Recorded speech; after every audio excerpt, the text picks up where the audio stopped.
Boom, boom, boom, gotta get that. Boom, boom, boom, gotta get that. Boom, boom, boom, gotta get that. Boom, boom, boom, gotta get that. Boom, boom, boom, that boom, boom, boom, boom, that boom, boom, boom, boom, boom, boom. I got.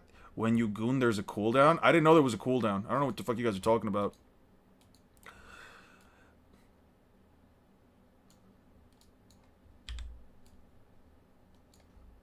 Okay, so now that we have Luffy there, we're gonna make Luffy smaller. Gotta beat that boom boom boom. Gotta beat that boom boom boom. That boom boom boom. That boom boom boom. That boom boom boom. I got that hit to beat the block. You can get that face on below. I got that rock and roll. That you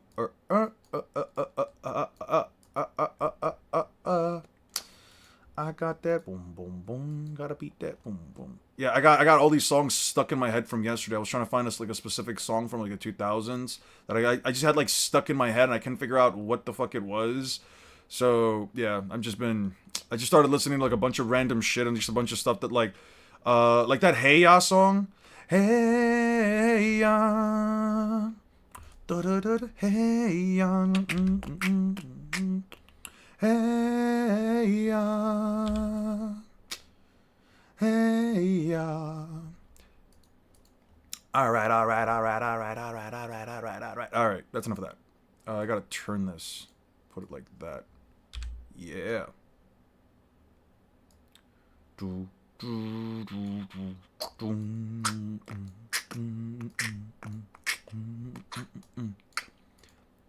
Stop. Hammer time. Can't touch this. Alright, let's mess with this real quick. Let's mess with these.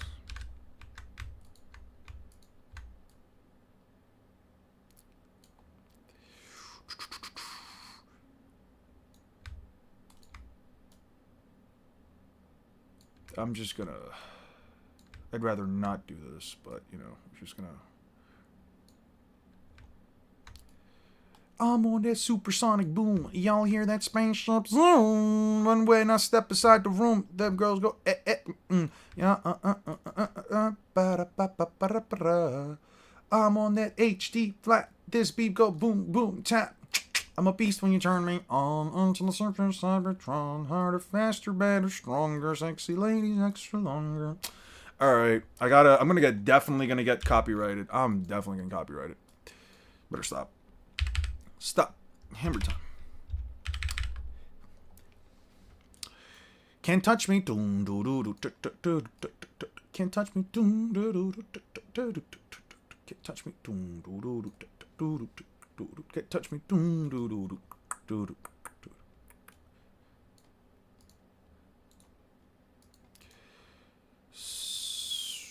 Flip. And then...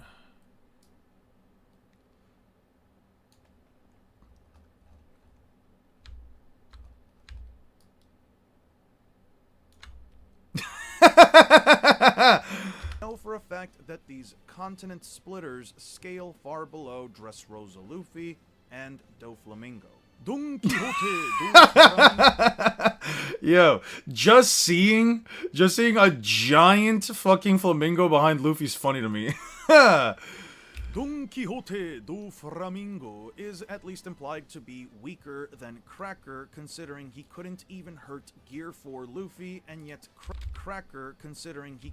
I'm gonna go for now. Ping me when the debate's about to start. What debate? Oh, you're telling Six to ping you. Okay, good. I was going to say, what fucking debate? I didn't ask for debate. Then Cracker, considering he couldn't even hurt, considering... Did your gooning cooldown reset? What do you mean gooning cooldown? You guys keep saying there's a gooning cooldown. Please explain to me what the fuck the gooning cooldown is. Cause I don't know, man.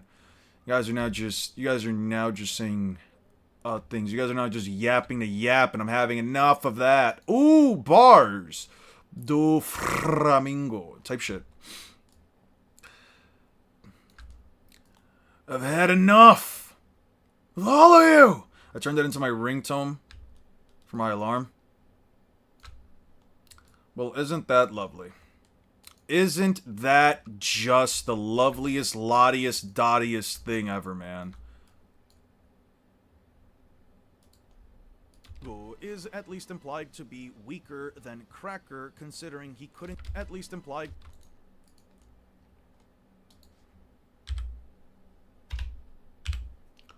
Lemon milk. You guys like lemon milk? I personally like lemon milk. You guys have all of this milk with your lemons? You're telling me you have milk with your lemons? No, I don't have milk with my lemons. I have lemon milk.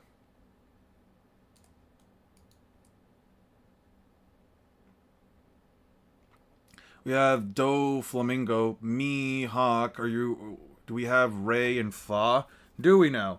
Gecko, Moria. And do we have Boa Hancock? I don't know. Jinbei. Bartholomew Kuma. Cool. Lemon milk cool. I just threw up a little. That's funny. That's so funny, man. It's really funny. You said some real funny stuff there, dude. I don't know. I'm kind of just side questing right now. Boa is a snake. Kuma is a bear. Rosa Luffy and Doflamingo. Don Quixote do Flamingo is at least implied to be weaker than Cracker, considering he couldn't even hurt. Well, we'll do that in post. I bring very comedy, much laugh. Considering he couldn't even hurt Gear 4 Luffy, and yet Bars, Tholomew, type shit. Type shit. Bro out here spitting bars, bro out here dropping that good. I learned yesterday that the Gobi Desert has bears. There are only 40 left, though. It's sad. That's sad. That's actually sad. Let me look at Gobi bears real quick. I can look that up. Gobi bears. Oh, these really are desert bears. What the fuck? Oh. You know, it's crazy to me that bears are friend-shaped, and we're just not allowed to actually make them our friends because they will tear us limb from limb. And if we play too rough with them, they might play rough back. And yeah, that's just a whole issue in and of itself. Considering he couldn't even hurt Gear 4 Luffy, and yet Cracker not only blatantly hurts Luffy through Gear 4, but he states that Big Mom sent Cracker... Guys, here's another poll up for you guys. Dofi versus Cracker. Dofi versus Cracker. What do you guys think? What are you guys putting your money on? Doflamingo. Crack.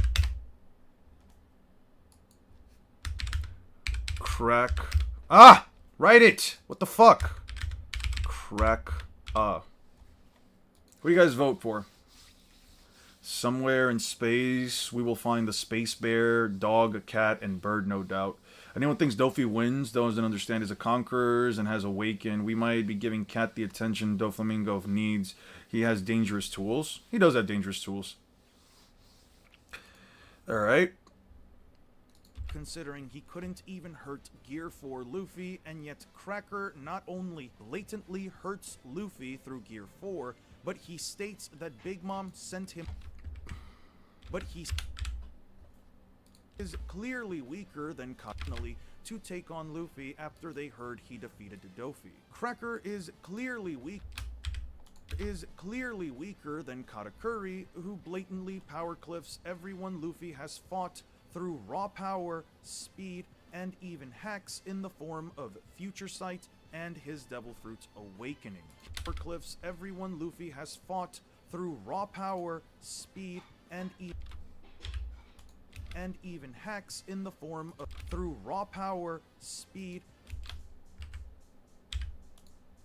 and even hacks in the form of Future Sight and his Devil Fruit Awakening. He pushes Luffy. God damn it. I wanna live. Oh, hello, everyone. Hello, hello, everyone. Hello. Base Conquerors is useless if your opponent isn't fodder. I agree. But it's good for, like, a flexing moment. You know what I mean? Like, you want to just flex on someone. You just use it. You just pop that conk. We're just conking out on our opponents. Guys, we should turn conking into a whole new version of mogging. Like, bro just got conked. Bro got donation conked. Bro, actually, that doesn't go as well as mogged. I'm not gonna lie. Considering he couldn't even hurt Gear 4 Luffy, and yet Cracker not only blatantly... Who is hotter, Lucy or Nami? Nami. Nami 10 times out of 10. Nami, and mostly because I know for a fact that she would step on me. Lucy's a little too nice. I need a woman that's a bit more dominant. Considering he couldn't even hurt Gear 4 Luffy, and yet Cracker not only... Considering he couldn't even hurt Gear 4 Luffy, and yet Cracker not only blatantly hurts Luffy through Gear 4... Okay, he couldn't hurt Luffy. That's right.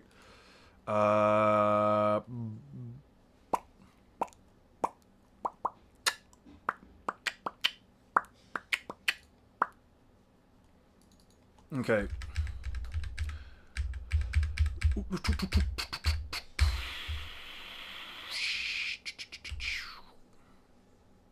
No good. We'll see Tankman again. I miss Tankman. You know what? Hopefully we do. Hopefully we do. Tankman was pretty funny. Even hurt Gear 4 Luffy, and yet Cracker... Is there any example of Doflamingo actually hurting Gear 4 Luffy? No, right? Blocks the attack. Luffy blitzes all of it, breaks through his head, and then sends Doflamingo flying. Leo Rex Bazooka. He couldn't take him out. Yeah, no, he never hurts him. Can you can give you chapter that might change your mind?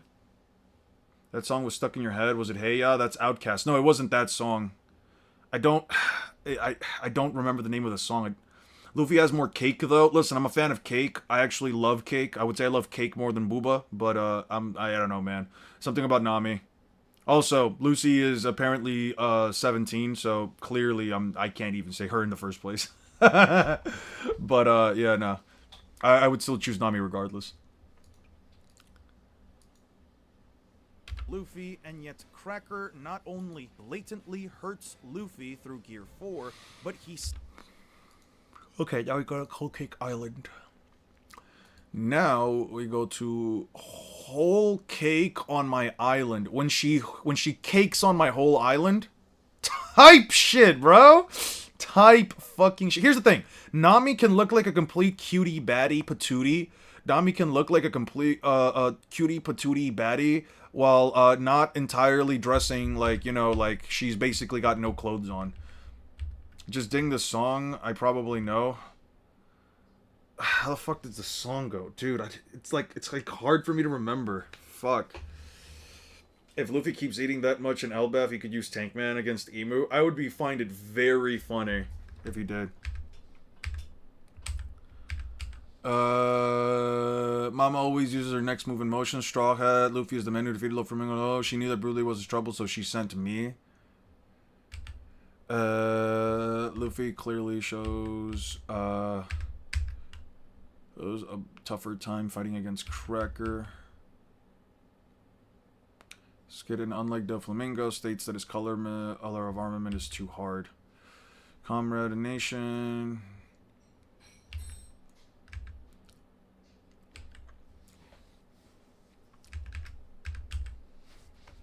We'll use this. And we will use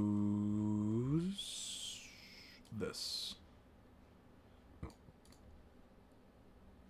He hurts Luffy through Gear 4, but he states that Big Mom sent him personally to take on Luffy after they heard he defeated Dodofi. Do you like Hammer 40k? Nope. I spoke with my old boss about that, with my old, I had a conversation about it with my old boss, my old supervisor, technically. He would tell me a lot about Warhammer 40k. Never personally cared for it myself, though. Blatantly hurts Luffy through Gear 4, but he states that Big Mom sent him personally to take on Luffy after they heard Cracker is clearly weaker than Katakuri, who blatantly power cliffs everyone Luffy has fought through raw power, speed, and even hacks in the form of Future Sight and his devil.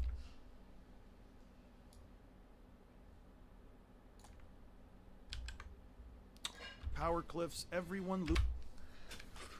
I need a profile of Katakuri.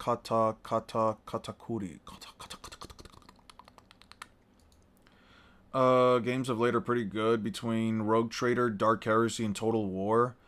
I saw that there was like a Warhammer 40k game on the PlayStation. Maybe could I try that one out?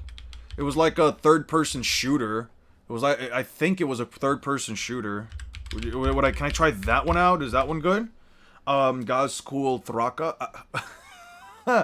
Sounds like a slur. I mean, I'm not against trying it out. I'm not against, like, going out of my way. I just know that, like, Space Marine 2 is a very good game. Yeah, here's the thing. I'm not exactly against, like, trying out Warhammer 40k. It's not like that one has anything that, like, particularly makes me not want to do it. It's more so just that, like, I don't know. As far as, like, games go, if it's a game that has, like, multiplayer in it, I have a tough time buying a multiplayer game if I'm not going to play with my friends. Made that mistake a lot of times before, but, made that mistake, yeah, definitely made that mistake a couple times before, but, like, just in general, I'd be down to try it out if you guys think it's good. I wouldn't mind.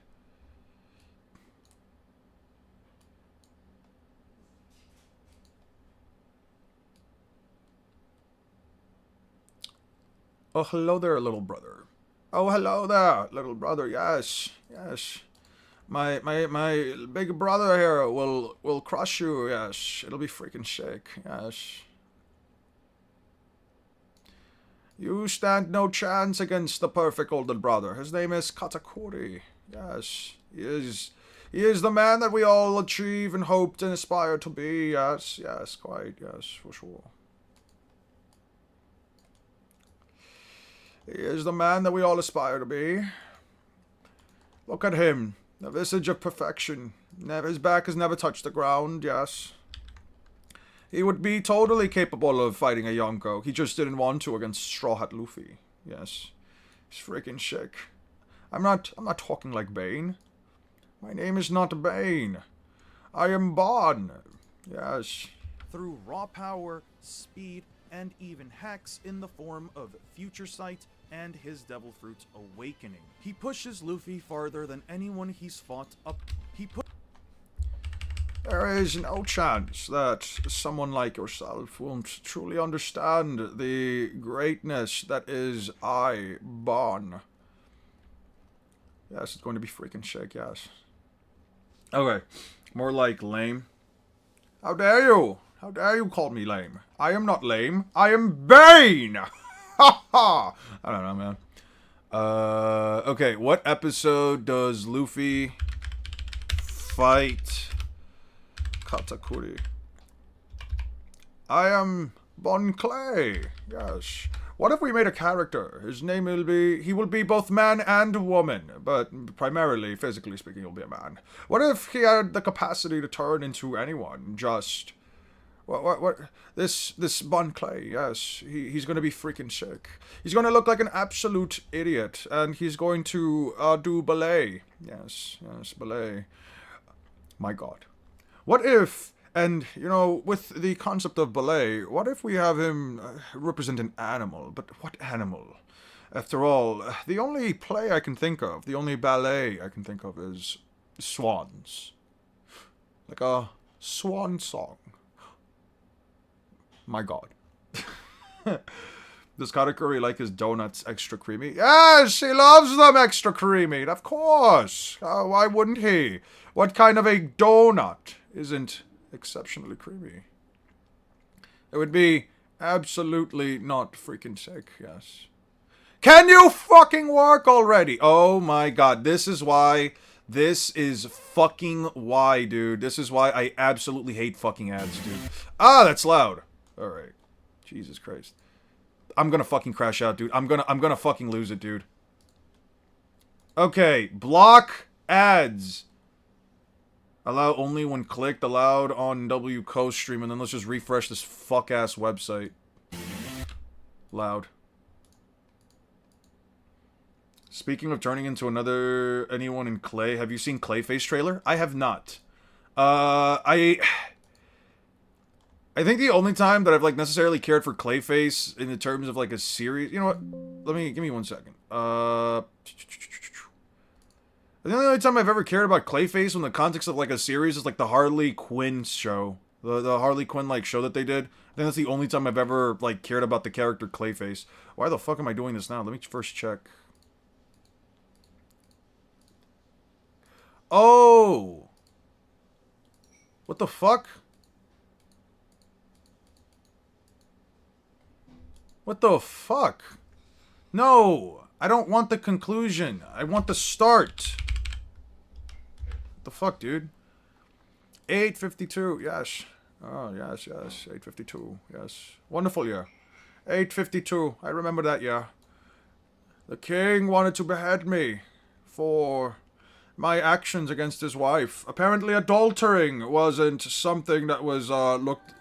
Ooh, this song was great. I love that song.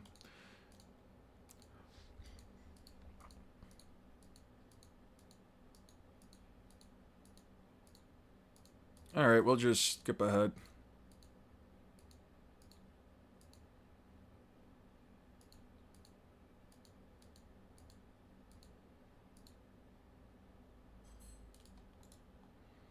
We'll save this one. This one's 8:52. Yes. What if One Piece was just freaking sick? Yes. The straw man. Let's give him white hair and a form. Crocodile versus Clayface? I don't know. I don't know where Clayface scales. Clayface trailer, you said?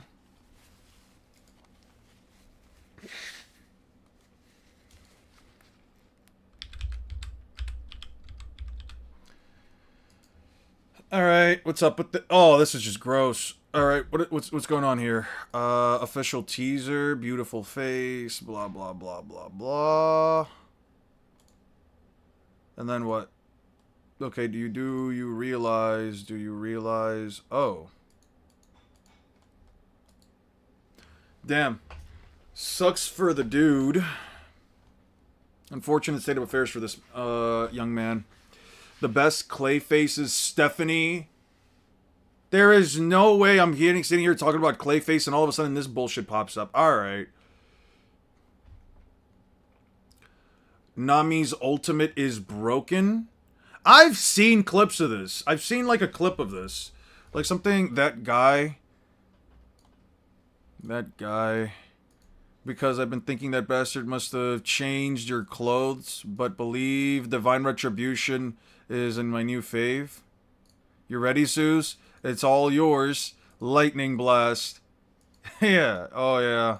And then he just completely blasts him the Kingdom Come. By the way, right here, listen.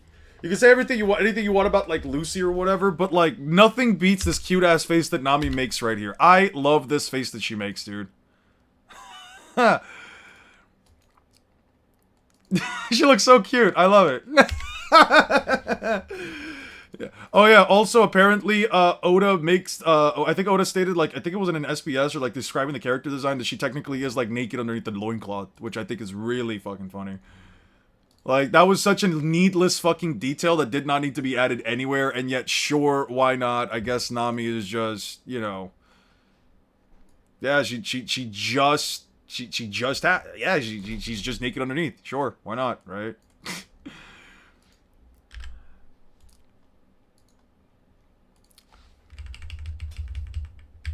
Is it the first time we've seen Luffy, like... Regardless of whether or not one believes that Kaido had...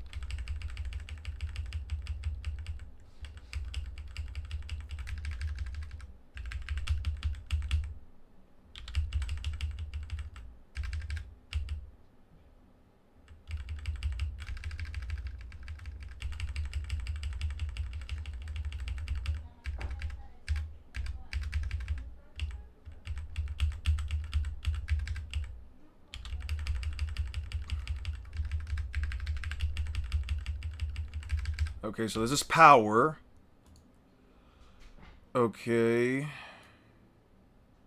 I need this here.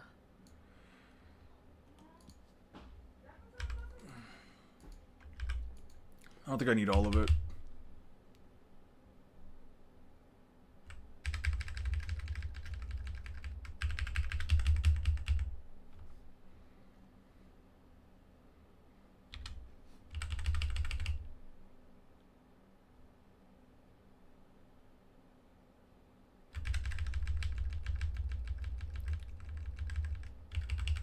The animation for that episode is so clean. Yeah, it looked really clean.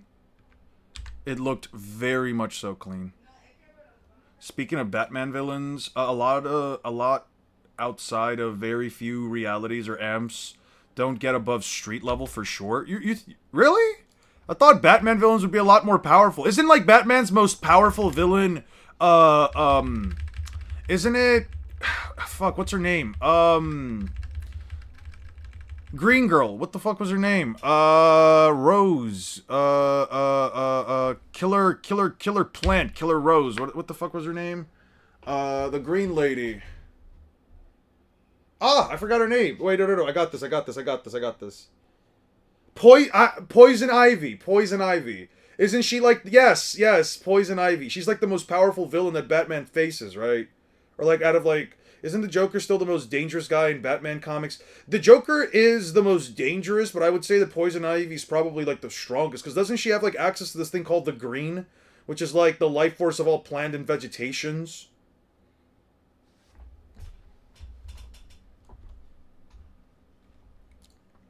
Okay, now I need the Snake Man episode. Yes, what episode does Luffy use Snake Man for the first time? Luffy use Snake Man. Gomu gomu no! Snekuman! Alright. The Gomu Gomu no Snekumanu. Alright. Sneku. Keep up! Now you won't be able to keep up. Sorry about that, but now you won't be able to keep up.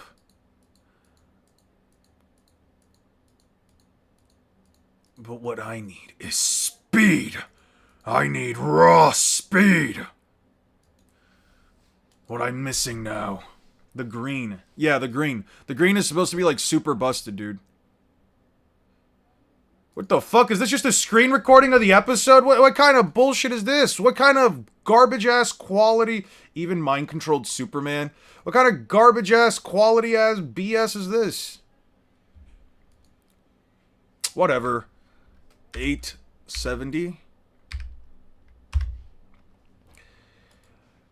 I need more power, but I won't be capable of doing it without the capacity to grow in force and speed. I need speed.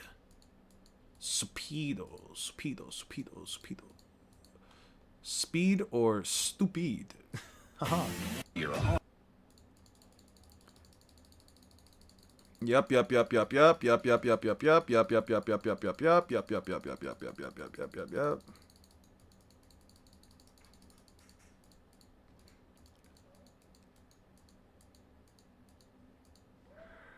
Okay. Yeah, we'll just take this episode. So it's 870. Speedo!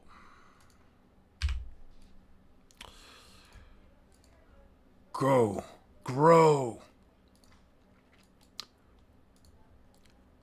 I can't allow you to continue what you're doing, Luffy. You're going to destroy the world itself if you try to get the One Piece. If I sit back, if I let your dream come true, then everything we know will come to an end. I can't allow that, Luffy. That's why, right here, right now, I'm putting an end to this. I won't stop until I win! Something like that, right? Guys, give me 1 second. I got some family here.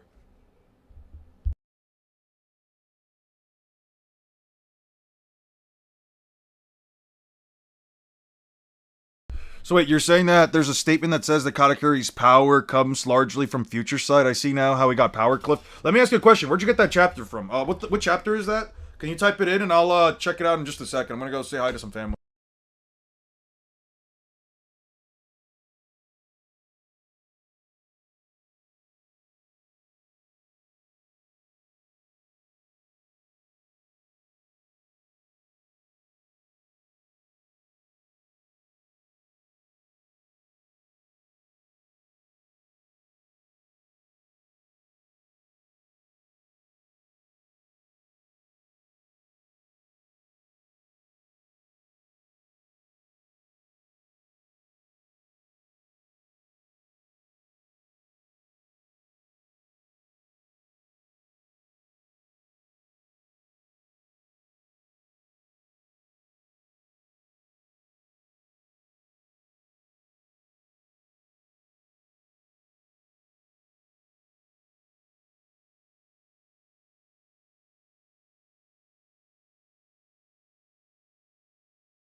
Oh, it was good, fam. Sorry about that. Sorry about that. Let's check it out. Alright, let's see. Alright, fam. You said it was nothing more than chapter 884. Alright. We'll check that out real quick. I should really stop the accent. Somebody might get offended. Alright. My niece is here, so I walked up to her and I was like, oh, it was good, fam. It's supposed to hit. Armament is supposed to be weak. I thought you were invincible, but I was wrong. Your armament that was so tough before can't step to gear 4. It's not your mochi powers that are so great. It's your color of observation, isn't it? Reno Schneider. Gomu Gomu no, it's impressive that you can even detect what I'm doing. That's right, I'm merely reforming my body to efficiently dodge your attacks. It's possible if you can see the future with hockey. By losing my grip and getting a bit excited, I allowed you the opportunity to attack. You need to be properly calm for observation hockey to work. How many years has it been since I was punched? I'm starting to understand how it was that my brother Cracker was defeated. Gomu Gomu no, unstoppable donuts. Hey, Hey, those aren't mochi. Dang it, Rhino. Huh? Power mochi. Toom, and then he sends him flying. Alright.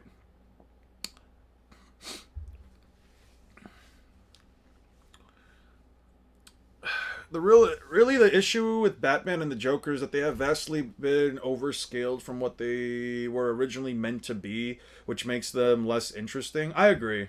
I think that, like, especially depending on, like, the continuity of DC, like, you could get some crazy iterations of Joker, right? Isn't there a version of Batman that's essentially just the Batman who laughs? It's just Batman but as Joker? Isn't that like, doesn't he become like the Darkest Knight or something? And he's like the most powerful version of like Batman? They should pull a Naruto and have Yami be the Wizard King like how Kakashi was. Yami would be the worst Wizard King. Yeah, because the guy's constantly going out of his way to take a shit, bro. The Edgelord OC? What Edgelord OC? Yep, and he's super, super dead. Like, thrown into a multiversal star dead. What the fuck is a multiversal star? Wow. 29 out of... which is almost 33. So, like, what, 6 of you? Did 6 of you really say that you think Dofi would win? I guess, sure, that's fair. Alright, fam. The Batman who laughs. Alright, let's get it over with. Yeah, man, you guys are really having some a really long drawn out debate. The Batman who laughs design is so peak. I don't know if I've ever liked iterations of like heroes becoming villains. I don't know. Never really been it for me.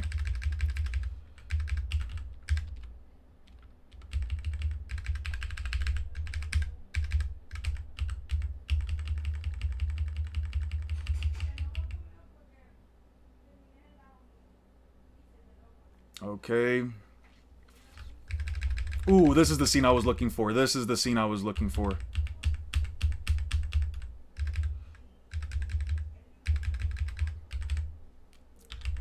Yeah, this is the scene I was looking for.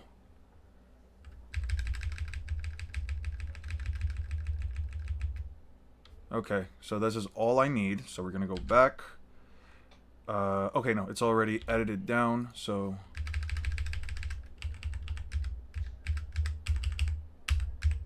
There we go. The statement about observation puts a hole in the first clash between Kaido and Luffy being clipped by the time of the rooftops, and Luffy was clearly not calm. Not necessarily, because you can still argue that Luffy's not only taking a hit from Kaido, not only is Luffy taking hits from Kaido, but he's taking hits from stronger versions of Kaido. I mean... The simple truth, Batman and Joker scale high because they're willing to use what's available in the DC universe, crazy tools, chemicals, and techniques available from over the place. Yeah, that's also fair. That's actually completely fair. Speed and...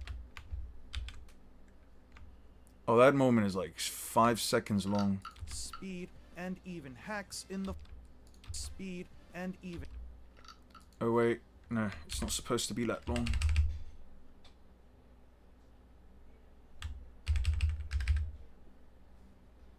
That's how long it's supposed to be. There we go. So... Speed and even hacks in the form of power.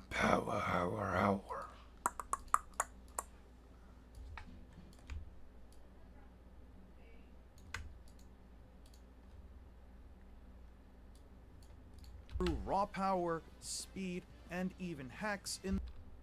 Maybe not this one. Maybe not this clip. Maybe we go with another one.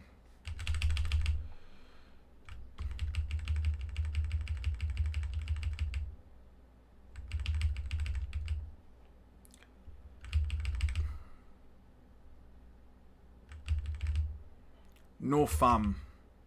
We're not doing that.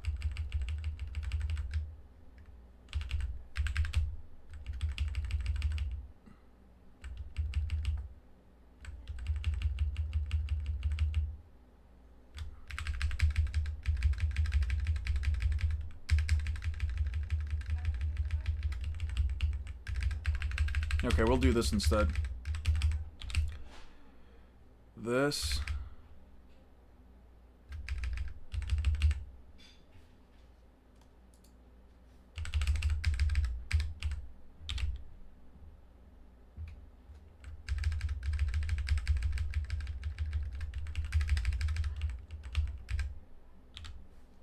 What if we use this instead? Dude, the Snake Man fight's too goated. I'm sorry, but the Snake Man fight is way too fucking goated. What the fuck? What? What?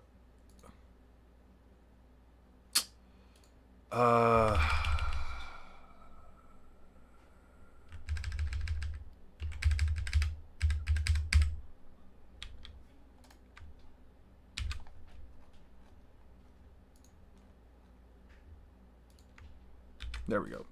Delete that.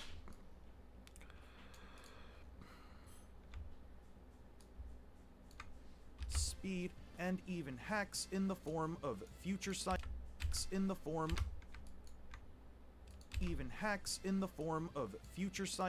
his devil fruit's awakening. He pushes Luffy far. Even hacks in the form of future sight.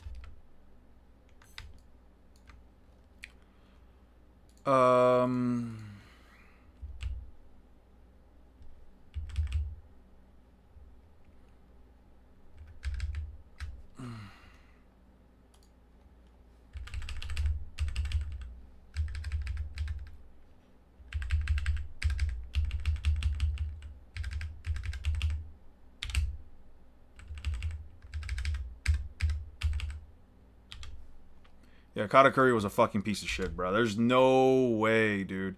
Have a good one, Aster. Have a good rest of your night, man.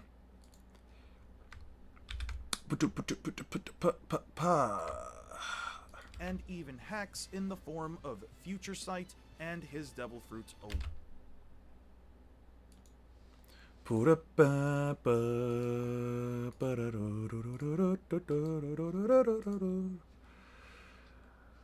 I hate comics for that. I can't say they're top tier stories just because of that. I like, how many times is Bane going to get out? Yeah, they get out very often. It gets to a point where you just sit there and wonder to yourself, like, okay, does the security system and does the security and just defense system of a goddamn prison is it just not good enough? Like, they haven't figured out, like, okay, so this is how we got out, so how can we circumvent that for next time? It's like nitpicky to the hardest degrees, just so it's just easier to say he got stronger, so another amp.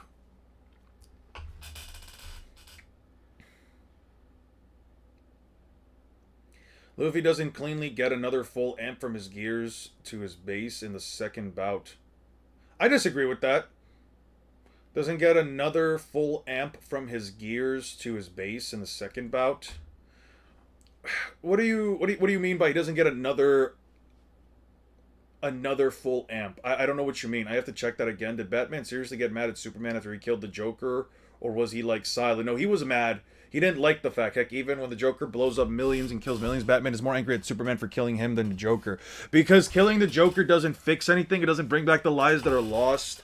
And it only makes them nothing more than murderers in the same way that he's a murderer. Now, personally, I think Batman has a very stupid and idealized, illogical way of looking at this, because a person like the Joker is someone who simply cannot be reasoned with under any confines of reality. I mean, you might be able to argue that, like, for the sake of, like, a mutual benefit, for mutual benefits, you might be able to say that, like, the Joker is capable of being, like, is capable of being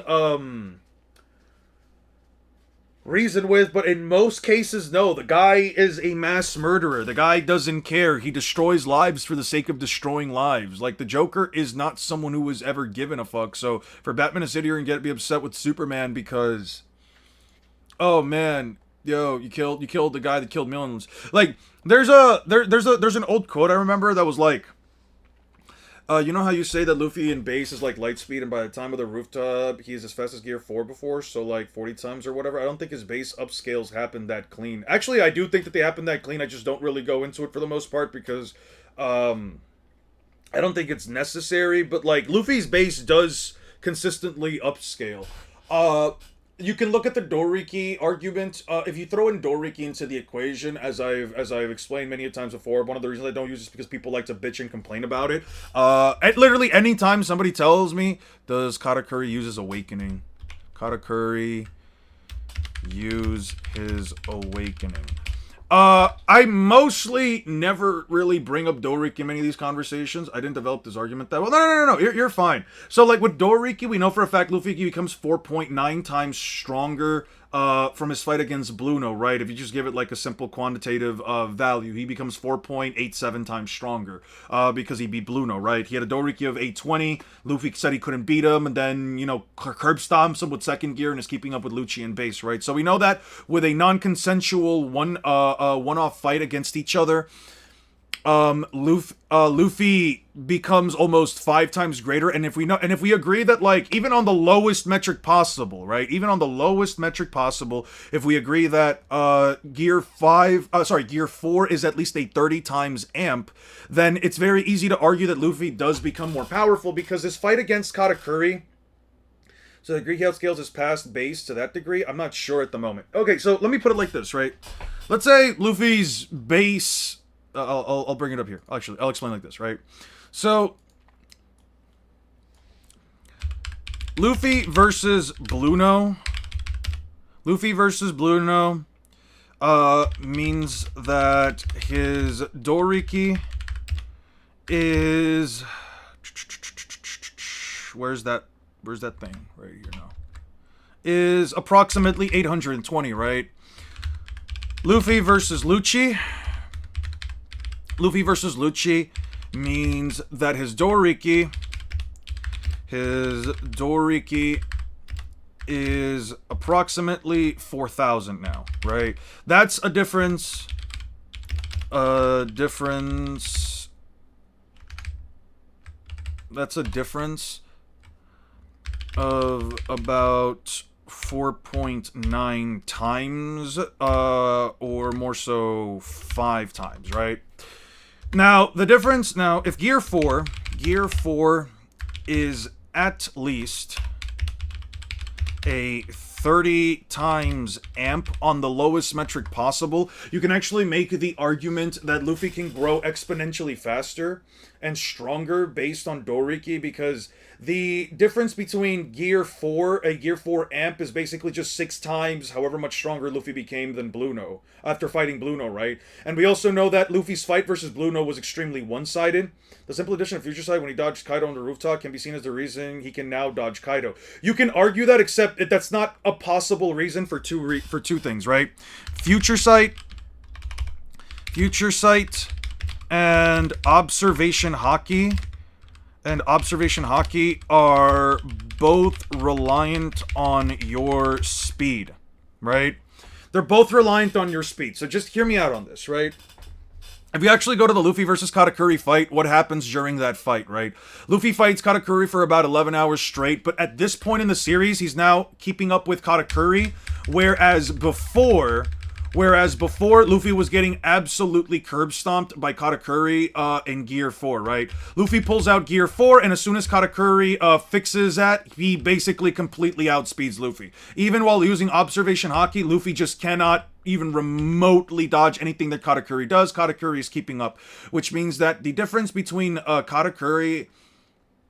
that means that the difference between Future Sight, or at least let's say like the precognitive improvement of Future Sight, the increase in precog is about 30 times, and compared to, has to be at least about 30 times, because Luffy later on, whereas he couldn't fight Katakuri before, and Katakuri was completely overpowering Gear 4, as you can see right here. Couldn't dodge it, couldn't do anything to it.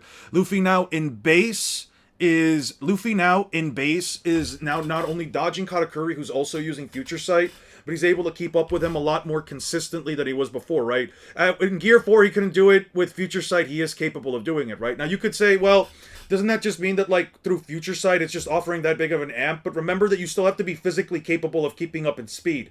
Future Sight and Advent and Observation Haki are both still reliant on you as a user, still having the capacity to keep up, and Luffy's not even keeping up with Katakuri to this extent. So, here's the thing. Even if you were to argue that, like, okay, well, this version of Luffy is using Future Sight, it has to be... so that he obviously... is using that over Gear 4, which doesn't necessarily amp his precognitive abilities. He's just using base Observation Haki. We know that Gear 4 does improve Luffy's speed regardless, which means that either A, Future Sight, the increase for Future Sight is a lot greater than what we've discussed, or B, and I think this is more consistent, Luffy grew massively more powerful during his fight with Katakuri, right? If Luffy grew massively more powerful within this fight, would actually make this a lot more consistent, because Luffy would need speeds at least relative to Gear 4th, or maybe even greater, just to keep up with Katakuri, who's using Future Sight, and he's also keeping up, and he's also not only effectively evading the attacks, but even capable of basically still landing a blow on Katakuri, even though Katakuri can just knock him away, right? I think that between Luffy not only keeping up with Kaido more consistently, especially on the top on rooftop, is more indicative of him getting stronger rather than it just being future side in of itself. Because it's not. You make me lean more towards the upscale side. I have this doubt, so I'll hold on to my judgment for now. Leaning hard on the upscale though for now. Well, the thing about the upscale is also that like you have to consider that Luffy isn't just dodging like one attack from Kaido or at least like slightly evading it. Luffy's also becoming consistently faster. Luffy's also consistently more durable. Regardless of whether or not Kaido blitzed Luffy, the fact is Luffy was still entirely on guard. He was on Gear 4, he was staring at Kaido, he has Observation Haki active. There's no reason for me to really, like, entertain the idea that at least up until that point, Luffy isn't, at the very least, capable of, increasing his durability far beyond where he was at in Gear 4. I mean, he's taking hits from Big Mom and Kaido, right? He's not only attacking Kaido at this point on as well, but after Luffy gasses out, let's see. Okay, now we just have to move up a couple chapters ahead. Let's see right here. When do we get back to the rooftop? Yeah, you can see right here that, like, Luffy's getting, like, completely knocked away and knocked back. Even in... Luffy's getting knocked away and knocked around by Kaido and Big Mom by this point. He's getting knocked back twice. Kaido's also in hybrid form, so if you were to say that, like, hybrid form for Kaido, especially with a mythical zone, is at least as great as Gear 4 for Luffy, that's a 30 times amp above that. Yeah. Like, I get the reasoning for the future sight thing. But either way, it wouldn't make sense for Luffy to be able to keep up with Katakuri now unless you think that future sight just amps. Not even future sight itself is amping, because I'm not going to say that future sight itself necessarily amps speed, but what I more so mean is that, like, future sight has to either be a 30 times increase over observation haki in and of itself for Luffy to make up that difference, but even if it's a 30 times of an increase above what the precognition of what future sight does, and I'm just using 30 times as an arbitrary value just to say that, like, if the difference between, like, sensing your opponent's intent and seeing into the future is, like, a 30 times difference, since, like, that's the difference of Gear 4, I mean, Luffy is blatantly still keeping up with Katakuri to a better extent than he was before. I mean, he's even capable of dodging Katakuri's kicks now, and I don't think Katakuri is holding back. Straight up endurance and base, I'm convinced overthinking was strong on my side. Yeah, what's up, Jake? How you doing, man? But yeah, between that and being able to, like, keep up with these guys, I don't know, man. Like, even here, you can just clearly see Kaido's, like, whacking Luffy around. He's, like, blasting Luffy, and he's even hitting him with a Ragnarok, bro. And Luffy, like, sure, he passes out for a few seconds, but, like, he also just gets back up, like, right away after, like, a couple of minutes. You know what I mean? So, I don't know. And you also have characters like Law and even Zoro staying conscious, or at least staying conscious during, like, even a Thunder Bagua from Hybrid Kaido. Like, there's a clear level of upscale. I get where the contention is coming from, but I just disagree completely, man. I don't know. I feel like the characters are becoming consistently more powerful, and when you combine the idea that, like, because they're both reliant on your speed regardless, either Luffy had to have become physically faster, at least physically as fast as Gear 4 at that point, or you believe that, or for whatever reason, you believe that, that the observation or to future sight difference is, like, at least a 30 times difference, but even then, Luffy would still need some level of relative speed in order to keep up. I don't know. There's also the fact that, like, the fight between Luffy and Blueno was basically a no-diff fight. I am not going to ever entertain an argument that says that, like, Luffy was trying hard against Blueno. And that's not to say that, like, Luffy wasn't at least trying to take down Blueno. I'm not saying that. But what I'm saying is that, like, as soon as Luffy popped second gear, the fight went completely one-sided. It wasn't even remotely ever even remotely a point of contention anymore. It was just Luffy curb stomps Blueno into the ground. So between Luffy curb stomping Blueno into the ground, right, then becoming 5 times stronger, any single fight where Luffy is pushed farther than Blueno means that 5 times increase is actually supposed to be way higher, right? So if you go through... Love how our viewer count dropped after I said that. We all cracking Katakuri. Did our viewer count really drop? That's crazy. I blame you for that. And his double. Wait, Double for Awakening? I downloaded something for that, right? Did I? History? No, not history. Downloads. 852. I think it was like, what, 855? Yes, it was 855.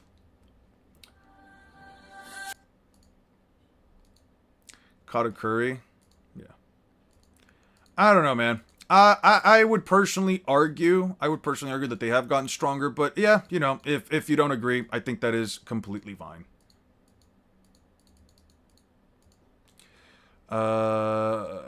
Save video. 855. Okay. Aren't you assuming the exponential increases to say that Luffy multiplies his power instead of adding to it? It would have to be linear increases in power, since we know that it's not additive increases in power, it's multiplicative because of Doriki. We know it's a linear multiplicative increase because Luffy went from fighting Bluno and saying he couldn't beat him to keeping up with Rob Lucci in his base form. As a matter, what am I even doing that? I just have it over here. I have it somewhere around here. It's not additive. It cannot be additive. Even Rob Lucci states here that his power level is 5 times greater. What do you think Cat stops on the Beast Pirates? Probably around Jack. Probably, I would argue around Jack. But the amp is there regardless, that's obvious. Yeah. I see where you're coming from, Certain B, but like after I saw these power levels for the door after I saw these power levels, 4,000, 820, 800, and then you have a direct statement from Lucci stating that his Doriki, his power level is 5 times greater than Fukuro's. I just don't entertain an argument. Jack versus Doflamingo. I think Jack curb stomps Doflamingo. No way Doflamingo stands up a chance there. Yeah. Like, it's a very blatant series of statements from Bluno and Lucci. I just don't know, man. Like, maybe some other piece of information would have to come out. If you and Hulk Hogan were the only people on the planet, would you two have man-to-man contact to save your life? Why would I want to have man-to-man contact with a racist like Hulk Hogan? Why would I have why would I do that? What would be my reasoning? What would be my not even just my reasoning. What exactly would be the point of me doing anything with Hulk Hogan? I don't know. Ah, it's right there. Yeah, it's this one. Yeah. He says right here, sorry, but my power level is 5 times stronger than his. That means it has to be a linear multiplicative difference. You could argue that it isn't, but there's like no objective evidence to imply that. I don't think I need any of this anymore. Let's go back. Kimi e no oto kinata kanate hashiri da da da da da da da da da da da sa sa da da da da da sa, so we are hope.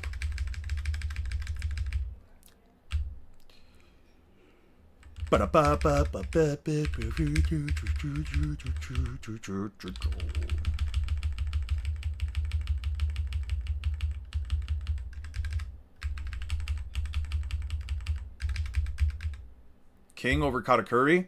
Yeah, no, I would say King is way higher than Katakuri. Katakuri got completely power cliffed because of Wano. The fact that Katakuri can take damage from base Luffy, no, he has a glass jaw. Katakuri would be split in half by characters like Ulti.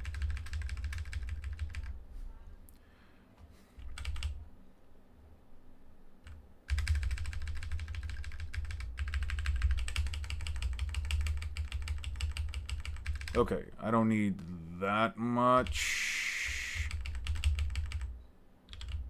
What are your thoughts on Loki versus Kaido? I would argue that Loki, by this point in the series, should be much more powerful than Kaido. Or at least decently stronger than Kaido. I'm not going to tell you that it's like an objective take. I don't think there's an objective way of like... I don't think there's like an objective piece of evidence unless we have like an actual way of comparing both characters, but I do think that like overall... Okay, we'll start here.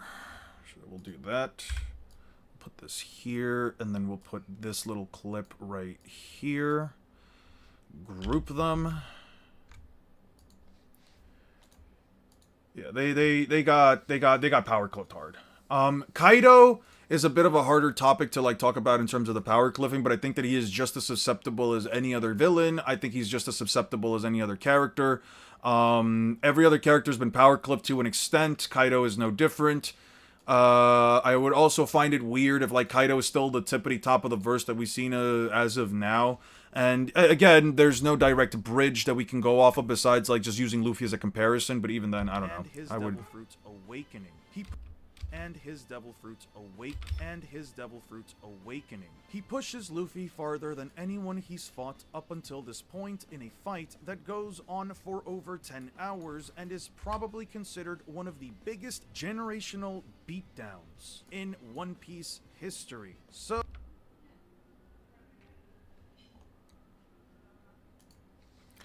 the episode that was that 870, so is it this one then? No, this is... No, it's not 870. It's this one. And the episode where Luffy's getting his ass rocked and beaten by Katakuri.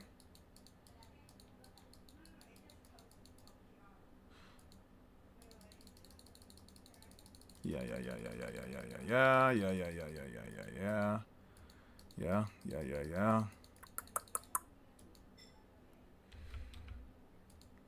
No, it would have to be before that.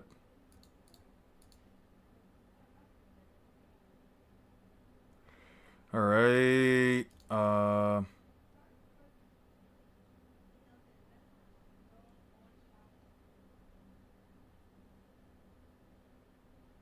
Yo, Luffy was really yo.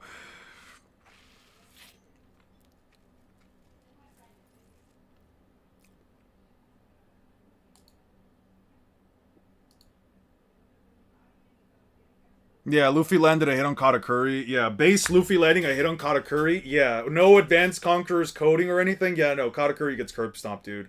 There's no argument for me. I can't think of one.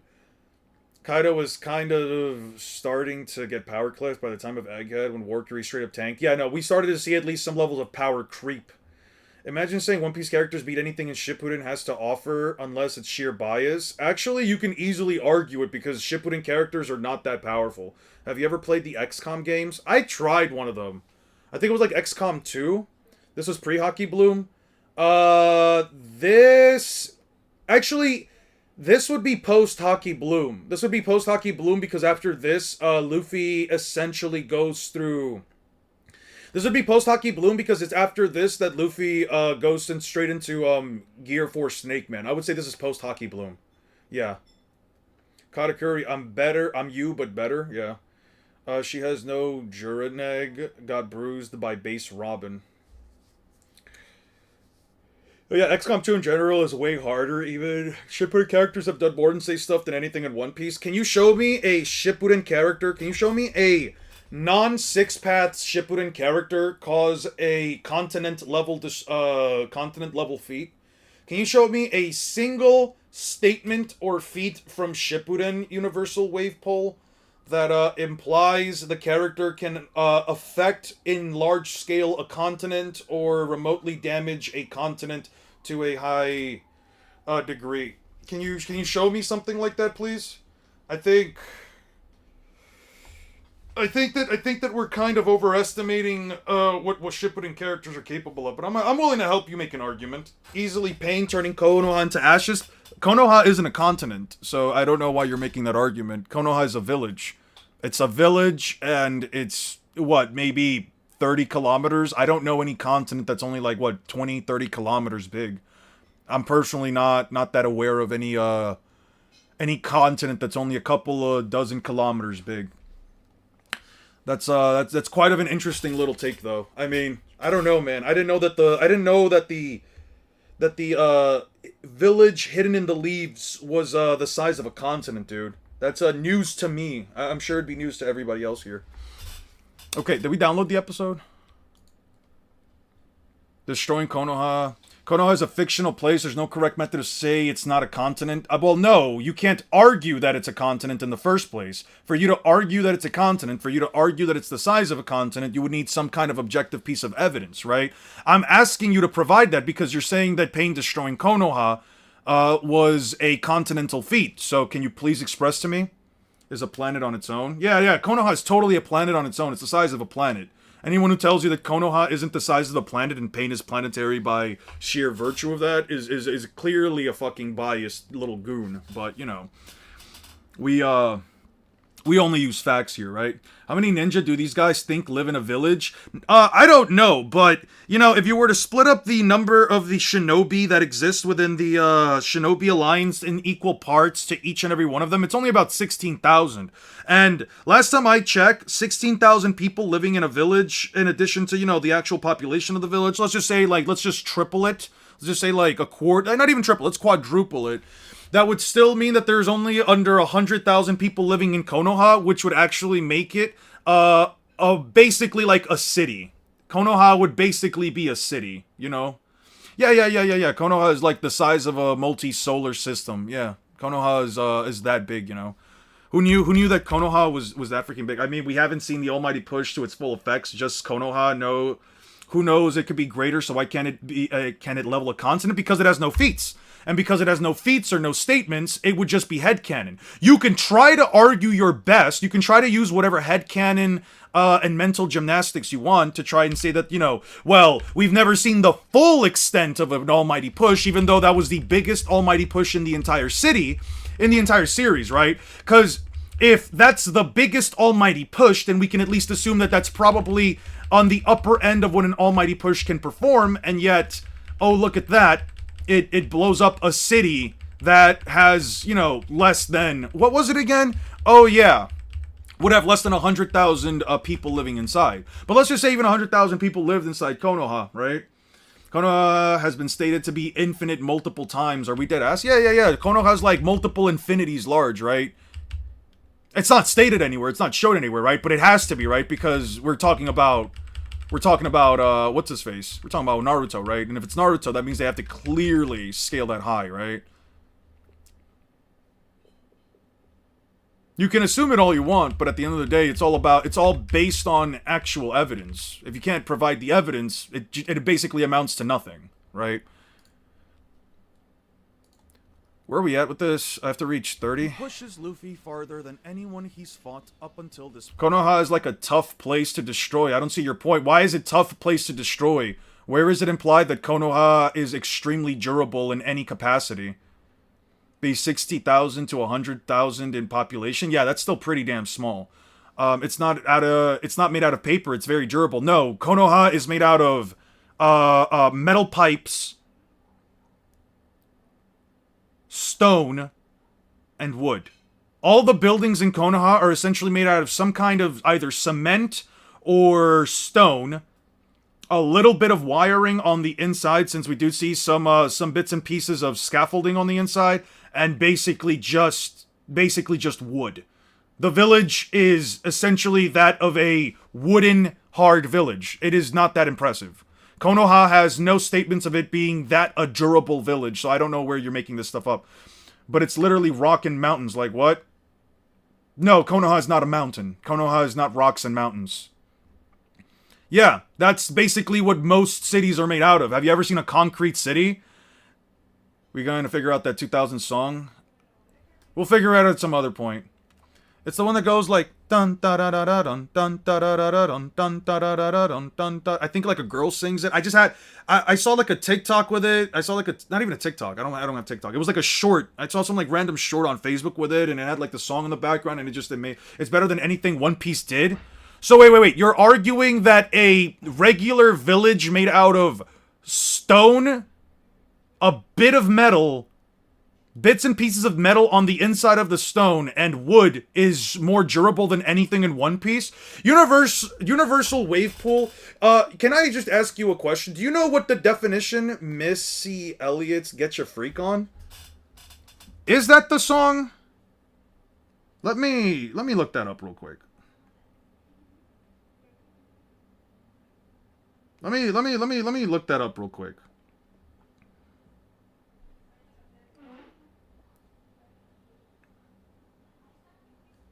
Missy Elliott.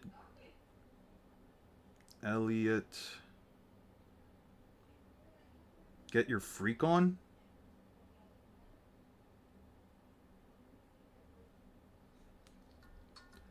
Oh, that is the song. Holy shit. Thank you. I had that. Okay. Now that that's out of there, I don't even want to listen to the song. I just had it stuck in my head and I was like, what? I know I've heard this song before. Okay. Anyway, back to. Thank you so much, Jeff.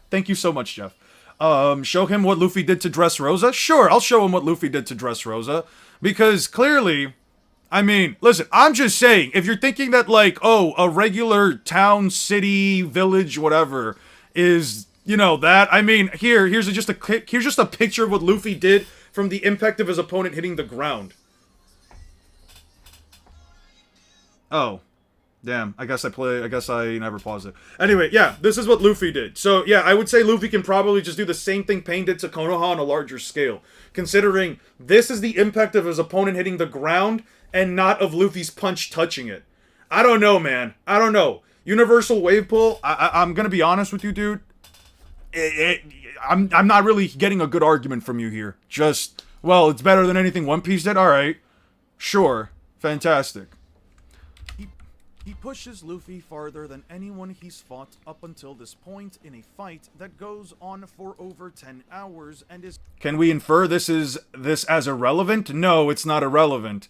And if you want to go further into it, here is a statement and objective feat from a character in the early portions of One Piece. His name is Don Chinjiao. He says, and I quote, "Not even fire or our pickaxes will break it down. It's so frustrating. We can see the pirates' treasure beneath it. This continent is known as the Crystal Ice Sheet. Cracking it requires monumental force directed at a single point. And oh, look at that. He splits a continent of ice that is tougher than metal." Bro, see how fast I knew the song? Told you we were going to figure it out. Thank you. Thank you so much, Jeff. I really appreciate it.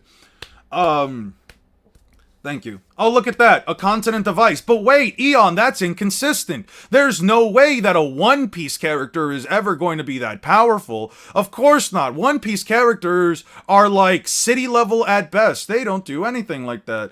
Anyway, yeah, so, as we were saying, oh, look at that. What does he say right here to his own grandson? The same guy. You see him? Same guy. What does he say to his grandson? He says, "I have seen that your foot is powerful enough to split the continent of ice." And what was it again? Oh yeah, it was ice that is so tough, pickaxes and fire cannot scratch it. So I don't know, man. Show me a Naruto character from Shippuden doing that. Show me Sakura or Tsunade splitting a continent first. Then we can have this conversation. Then we can infer that as irrelevant. When you show me Sakura or Tsunade splitting a continent, then we can have a conversation about this. Cause I'm gonna be the crack ended though. Yes, and what does he say right here?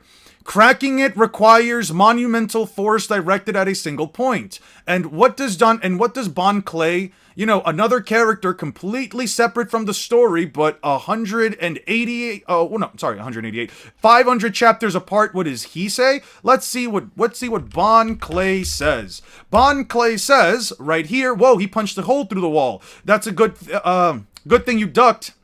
There are no cracks around the hole. When enormous power is directed at one point, it does not cause extra damage. Just think of my kicks as bullets from a rifle. That means that they can manipulate their attack area of effect. They can affect their area of effect. You know how Dragon Ball characters can shoot and look at the size of the continent, it'd be way smaller, tiny, that this people, can we pay attention to the panel that it shows? Oh, what? You're talking about the continent itself? What about the continent is small?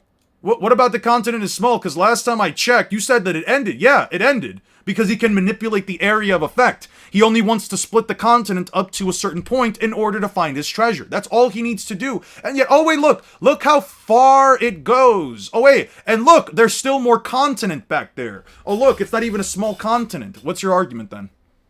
How far is Elbaf Luffy going through Naruto and Bleach? Bleach, I would say speed blitzes and curb stomps most of the Bleach characters. I'd say the only problems are Yuhabaha, and potentially Aizen, but Aizen only affects the 5 seasons. Observation Haki counters that. And as far as Naruto goes, he curb stomps everything in Naruto. Luffy absolutely fucking puts down Kaguya. That bitch is gonna have her brain turn into mush after one internal destruction punch with continental amounts of force. I mean, she was affected by Sakura, right? So a stronger punch from a character that easily outscales them would hurt. Yeah. Anyway. Oh yeah, Don Chinjiao's also massive in size. I don't even know what you're talking about. Don Chinjiao is huge. Yeah. Can Haki affect the dead? That, I don't know. Probably not Edo Tensei, but none of the high-ends have level Edo Tensei. Fight that goes on for over 10 hours and is probably considered one of the biggest generational beatdowns. I would say he could beat Yukabaka because Yukabaka wouldn't have any prep time to make the things. Your word is not definitive. You won't stop me from calling the burst building level. You won't stop me from enjoying all of Kishimoto's work. No one wants you to stop enjoying. No one wants to stop you from enjoying all of Kishimoto's work. And if you're gonna call the verse building level, you're more than welcome to do that. I mean, I'm not gonna stop you. It's not my prerogative. I don't personally care how you choose to scale a series. It is your personal opinion. But whether or not what I said is definitive or not, the fact is, I can back up everything I say with objective evidence. Again, I just have to pull up panels to show you. And you can't even remotely, objectively, under any facet of logic, prove to me that there is a Naruto character that can destroy a continent. Even the Ten Tails can't destroy a continent, because the Ten Tails doesn't even blow up a country. So, yeah. You have nothing you can even remotely argue here. If you want to leave, you're more than welcome to leave. If you want to stick around and be actually respectful and, you know, have a chat with people in a way that isn't disingenuous, or just trying to push a narrative because you're upsetty spaghetti, is completely fine as well. I just don't feel like it, to be honest. Okay, then sure. You can't? Actually, no, you cannot. And you know why you can't? Because, and I'm gonna answer this question for you. The reason why you can't is because I've read all 700 chapters of Naruto twice in the last 2 years, and I can promise you right now, multiple times actually. I would actually even say more than twice, since I've been going through different portions of the story multiple times. But anyway, yeah, no, there's nothing that implies any of the characters can destroy a continent, so yeah. I don't know what to tell you on this universal wave pool. You can do your best to try, but you're not gonna find an objective statement or feat that even remotely emphasizes that. But yeah, you can do whatever you want. Biggest generational beatdowns in One Piece history. So, would you believe me? I gotta go debate. I'm out. Have a good one, 6. Take care of yourself, man. Probably considered one of... So, would you... Pain doesn't even have light speed scaling, that's what I'm saying. So, would you believe me if I told you Kaido power cliffs even Katakuri to such a disgustingly apparent extent that he basically had to do the one thing no other character has done up until this point in the manga's entire history, and that's one-shot Monkey D. Luffy while in his... And that's one-shot... You can beat Yukabaka before he uses Almighty. I would argue that. I would, not even just that, but like, Yukabaka's Almighty, especially when he was fighting like Ichigo, it seemed to have been just something that was happening like in the moment. Like, he set up traps for Ichigo prior to him showing up, right? So, in any instance where Yukabaka doesn't have that prep time on him, what the fuck does he do? If you just actively outstat Yukabaka, which should be easy in terms of speed and raw power, you can definitely beat him. Like, Yukabaka still has a brain. Yukabaka still has a heart. And he also had to use Ausvallen to bring himself back to life after they killed him, so... What are we talking about here? I don't know. I would say Yukabaka is a lot more killable than people seem to believe, and if you don't put him in a situation where he can Ausvallen, then, yeah, what the fuck does he do? Right? If he gets killed, he can't Ausvallen himself back. Biggest base form. I'm not sure if people other than myself... Yukabaka doesn't need prep time. Luffy would need to be able to fight in the future to beat Yukabaka on the worst. He would need to fight in all possible futures. He wouldn't need to fight in all possible futures. I mean, Future Sight would just always show Luffy what's going to happen next. Yukabaka could see an infinite number of futures, but if Luffy just sees the future that's up ahead of him, he can just, I don't know, he can just dodge. Like, Yukabaka loses in terms of raw speed. What's the point of seeing all possible futures if the guy that you're literally fighting is already in your face, ready to punch you in the face? We know that Yukabaka, whenever he has to do like those resets of his, he needs to use up a large amount of his energy. Like, the guy doesn't have infinite energy. I don't know. He pushes Luffy farther than anyone he's fought up until this point in a fight that goes on for over 10 hours. point in a fight that goes on for we go here. Okay, so what was it again? pushes Luffy farther than anyone. Yuaba's power is so weird to me, considering his whole setting traps thing. Yeah, it's weird. The issue is that Yuaba doesn't prepare traps. He alters the future for it to favor him. It would just be Luffy seeing the future where he gets attacked. He would constantly need to evade. Not necessarily, especially if Luffy's just moving so freaking fast that, again, Yuaba really just can't do it. No universal amp needed. I would probably... Let me see. Let's check that out real quick. What was it again? Bro really came in here, said all that, and said... Bro really walked in, said all that BS, and then just walked away saying, I know I'm right. At the end of the day, you guys won't stop me. I'm like, okay, no one's gonna try to stop you. No one cares. Nobody here cares that much either, buddy. No one cares that much, buddy. Okay. Let's see. When the fuck did they do it? Okay. Speak of your mother. He swings, he attacks, knocks Ichigo back, knocks him back. Okay.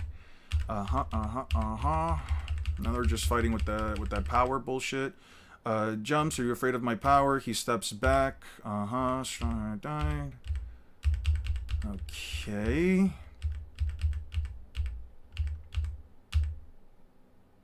Feeble, as I said. What are you thinking? You're underestimating me. You're quite right, and that opportunity is ended. Okay, he brings out a second sword. He knocks him back. Don't be hasty. There is a trap in your path. Okay. Yes, there is. Well, damn it. He planted traps all over the place. No, he planted them first. He planted them first. Yuhabaha did. They just didn't, like, just randomly spawn. He planted them first. 677? Yeah. Yeah. Really, as strong as Yuhabaha was, he was putting a lot of stress on himself handling that power. Keep reading? Sure. I already told you my powers are only see the future, so by looking, you can place traps where you know I'm going to step. Is that right? How do you explain why your attack just now didn't hit? He missed again. He can't see every little thing. He could. He had plenty of opportunities already to counter my attack. His ability must be linked, has some kind of limitation. You're searching for chicken might that can change the future. If you evolve your own abilities amidst battle, you'll be able to forge a new future, which I've seen. This is what you're thinking, yes, as well. That's right where you stand. What's going on? He suddenly appeared at my feet. You don't know how to understand. It's a single path. Alright, I take back what I said. Alright, you know what? Sure, I'll take back what I said. I fucking hate this character, by the way. I fucking hate this fuck-ass, stupid-ass, mustached-ass character. God damn, what a boring-ass fucking character. Man, I'm salty. Yeah, alright, I'll admit it. I was wrong. Yeah, you got me. You got me 100%. Bleach's sound speed building level is just busted as busted can be. Yeah, but I still think Luffy would put the fucking brakes on him. Who wins, Frisk from Undertale or Yuhabaha or Bleach? At this one, I don't fucking know. I don't know who Frisk is. For example, he tried to break Ichigo's Bankai and he was shocked that it didn't break again in the present. Ah, okay. Couldn't even save his ass from Uryu shooting that. There is a reason Kubo made such a dog shit ending. That is true. That is true. He pushes Luffy farther than anyone he's fought up until this point. I'll just use panels for this. Let's see. Whole Cake Island. Okay. Yeah, we'll use this. We'll use this. You don't know Undertale? I do not. I don't personally care for Undertale. It was one of those games that came out when I was in college, and it just automatically got spoiled by everybody, so I was just like, I don't care. I just genuinely don't care. Till this point in a fight that goes on for over 10 hours and is probably considered one of the biggest generational beatdowns. What episode does Katakuri stab Luffy? 868, so it's the chapter before this. Well, I mean, in context of the big three, same as there's more busted powers out there. Chumimi. Chumimi. That sounds so familiar. Chumimi. Where's that from? Where was that from? I think... Where is that from? I know the reference. Fuck. After fighting for 10 hours, a guy one-shots you. Imagine after fighting for 10 hours, a guy yeah. Fighting a guy for 10 hours and then just the next dude you decide to fight just automatically... Yeah, the next guy that shows up just automatically fucking puts you down. Bro could see into the future, but he couldn't see Uryu betray him. That's what I'm saying. Like, I hate that so much, dude. That is such a dog shit ending. Tusk Act 4 from JoJo's Part 7. I agree. Yeah, that one's a pretty busted stand. Infinite attack potency, technically.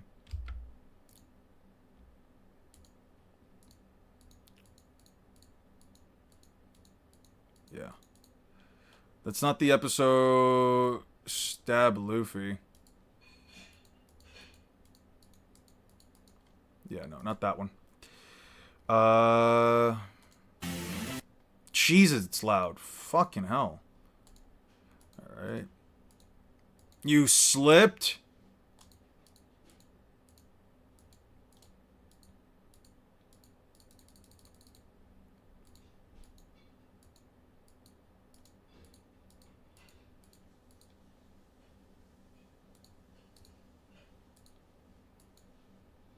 Okay.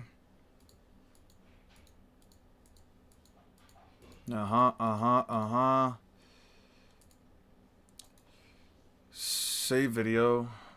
Yogiri Takatao is also a very busted character. I've heard Yogiri is very busted. A lot of people, but a lot of the arguments that I've seen for Yogiri essentially boil down to no limits fallacy. Emu blob form solos. No motherfucker that wherever Chumimin comes from. I've heard the Chumimin before, but I just don't know where exactly it comes from, man. I can hear it in the back of my head. It sounds like a squeaky guy doing Chumimin, but I just don't remember where exactly like the reference is from. Reminds me of that one Final Fantasy 16 one Final Fantasy Online boss. I don't think I need any of this. I don't need this. Fuck this episode. Reminds me of that one Final Fantasy boss I prepared. Guild fought for 16 hours and still couldn't beat it. People were puking, fainting, and getting hospitalized. My thing is, especially when like games like that, it's like, listen, I get the idea of like overcoming like this unsurmountable force or whatever that people like to believe in, but like, I think I just have a genuine issue when like the developers make it. Oh, Chumimi, yeah, it comes from fucking JoJo's Bizarre Adventure, Tuskak 7. That's what it means. Yeah. Yeah. Tuskak 7. I just wasn't reading in between the lines. If you check 682, you can see he was shocked that he didn't destroy Yuki's Bankai again. So clearly the Almighty isn't perfect. 682, you said? Let's pull it up real quick. Naruto Library, Bleach. 1,000-Year Blood War, 682. Jesus, this fuck-ass arc was really over 200 chapters, dude. Fuck. Dude, seriously, fuck the 1,000-Year Blood War, bro. Fuck the 1,000-Year Blood War. This arc is so trash. Okay, so he does it. Ichigo admitted clearly that sword would be restored and that it would be broken again. I thought I had broken it more clearly than that. You truly do have the most accursed luck. Huh. So it shattered again.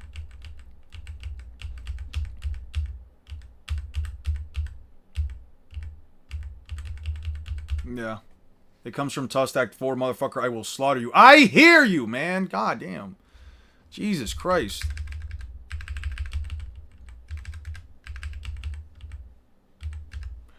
Also, when people say, oh, but Katakuri stabbed himself, I think that's one of, like, the most cope-filled takes of all time. Saying that, like, oh, Katakuri stabbed himself. And I'm gonna explain why. This shit had a spin to it. When Katakuri stabbed himself, that shit had no spin to it, bro. The spin matters. The spin matters, especially if you're following by JoJo's Bizarre Adventure, Part 7. Anyway. Over here.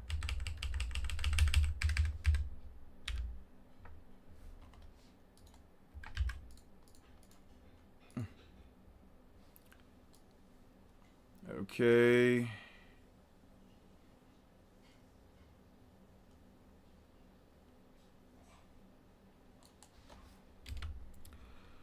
Kaido took a durability negating punch to the head. Fuck the stab. This dude was fighting with brain damage. True. True.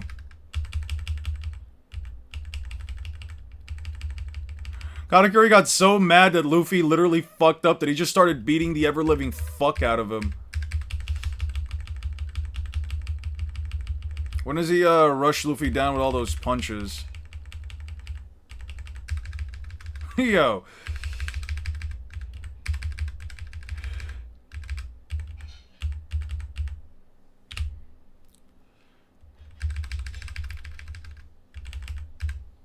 We'll do this.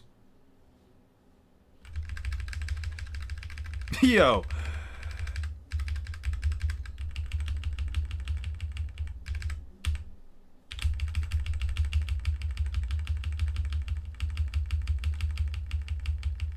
Yo, Luffy's just losing teeth after teeth, bro. He didn't even lose this many teeth against Kaido. Jesus, man. Katakuri is a fucking animal, dude. Whoa. Hold up.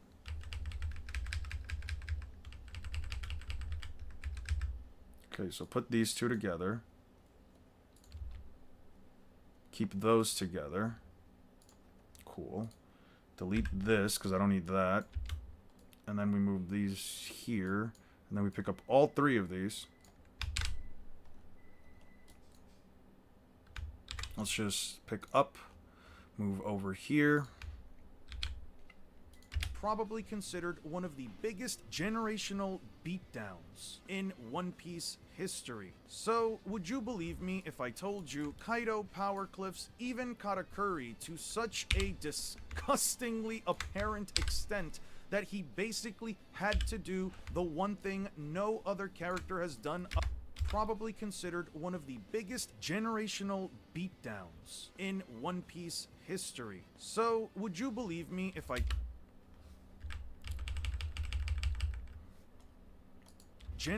Generational beatdown. Considered one of the biggest generational beatdowns in One Piece history.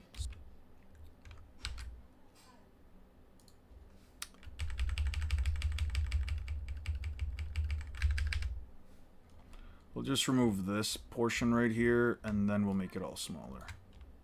Probably considered one of the biggest generational beatdowns in One Piece history. So, would you believe me if I told you Kaido power cliffs even Katakuri to such a disgustingly apparent extent that he basically had to do the one thing no other character has done up until this point in the manga's entire history, and that's one-shot Monkey D. Luffy while in his weakest base form.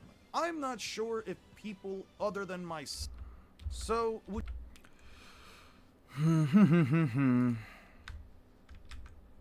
Katakuri.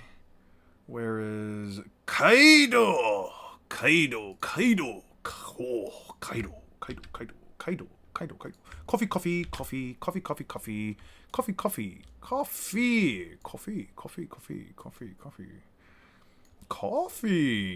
Coffee. Alright. Copy. Paste. There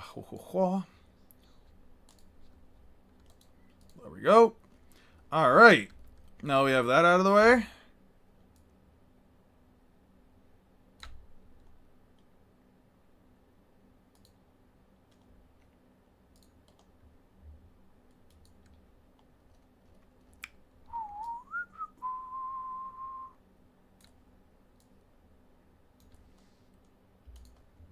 Alright, tomorrow we'll finish up the video. 3:21. Yeah, tomorrow we'll finish it up. I'm a little over... one-shot Monkey D. Luffy while in his weak... That Orihime can't repair Ichigo's sword because it's damaged in all possible futures, but she's supposed to reject phenomena that's supposed to even be a power that, like, not supersedes. A power that, like, essentially... It's a power that, like, essentially... How the fuck did Aizen describe it?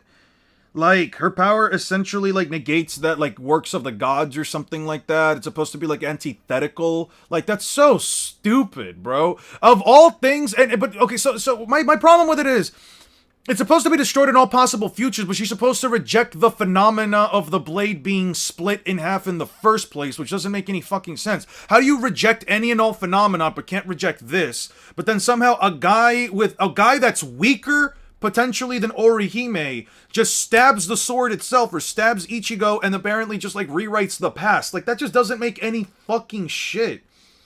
Is a solo leveling tier of bullshit powers with just Yukabaka's abilities. Yeah, no, it's fucking stupid, dude. It's like the kind of bad writing that just sits here and just has me wondering, like, under what context of mental gymnastics do I have to genuinely sit here through in order to, like, really understand should have been a constant, unchangeable by fate or reality manipulation. Yeah, and it kind of makes sense when you go into like that chapter 8, what was it? The chapter that like Jeff told us about, 682, where like Yuhabaha was like, you really are a lucky guy or whatever. It's like, that doesn't make any sense. It doesn't have anything to do with luck. You're telling me that I can overpower it because of luck? That doesn't make sense. But beyond that, right? Beyond that, for a second, what the fuck is Ichigo's Bankai? So that's why I'm defending him hard. No. You're not annoying at all. You're not annoying. If anything, the only thing that pisses me off is how stupid fucking Yuhabaha's powers are, because it doesn't make any sense. And what power is more messier, Kubo's power system or Oda's hockey system with the lightning mistakes? I think with hockey, you can start to make the generalization of like differences in hockey between like red lightning and black lightning. I know that like with like Conqueror's hockey being black lightning and like Armament hockey having like red lightning, but I know that's like a little bit difficult. There's a reason why Bleach Power Scaler's Golden Child, Bleach's Power Scaler's Golden Child, you can squabble all day in gray areas. Yeah, it's fucking stupid. Hockey isn't messy. It's just a differentiation between like armament hockey and then like armament hockey, visible hockey, black hardened hockey, and then like, you know, the Conqueror's hockey thing. It's just with the art. It's mostly messy with the art, but that's the thing. Neturiki. That's like the one thing though. It's like with Kubo's power system, it's just messy in terms of like the logic behind it. With Oda, it's more so just a visual thing. His Bankai is just strong because we never see it or know what it does, making its big moment pointless. Yeah. Okay, now we need the episode where Luffy. Now we just need the episode where Luffy gets one shot by Kaido. I don't recall what episode that is. Let's see. The Katakuri thing happened in 8 something. Was it 914? Yeah. Wait.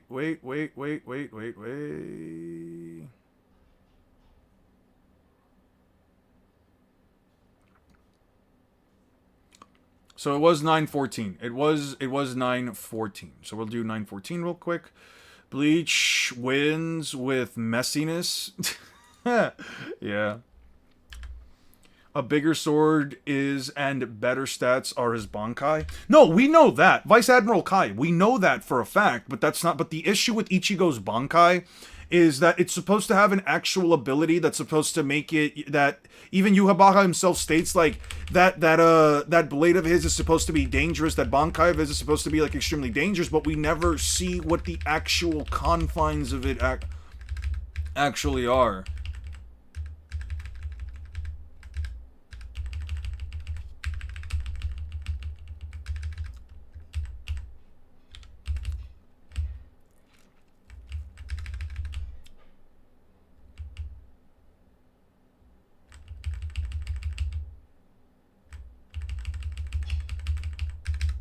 Yo, Trafalgar Law must have been fucking upset. Just love to complain, ladies and gentlemen. This is why we read Can't Feel Your Own World novels. No, this is why we're not going to read that shit. Because if I have to read some fuck-ass novel, some fuck-ass random-ass novel so I can understand a portion of the fucking manga, then that's a problem with the manga. I shouldn't have to read other supplementary sources and novels just for the series to make sense. That's a mistake on the fucking author's end. If you can't see that, I don't know, man. There's I don't know, man. That's really not on me at that point. I shouldn't have to read other pieces of literature just for one thing to make sense. That doesn't make any sense of anything.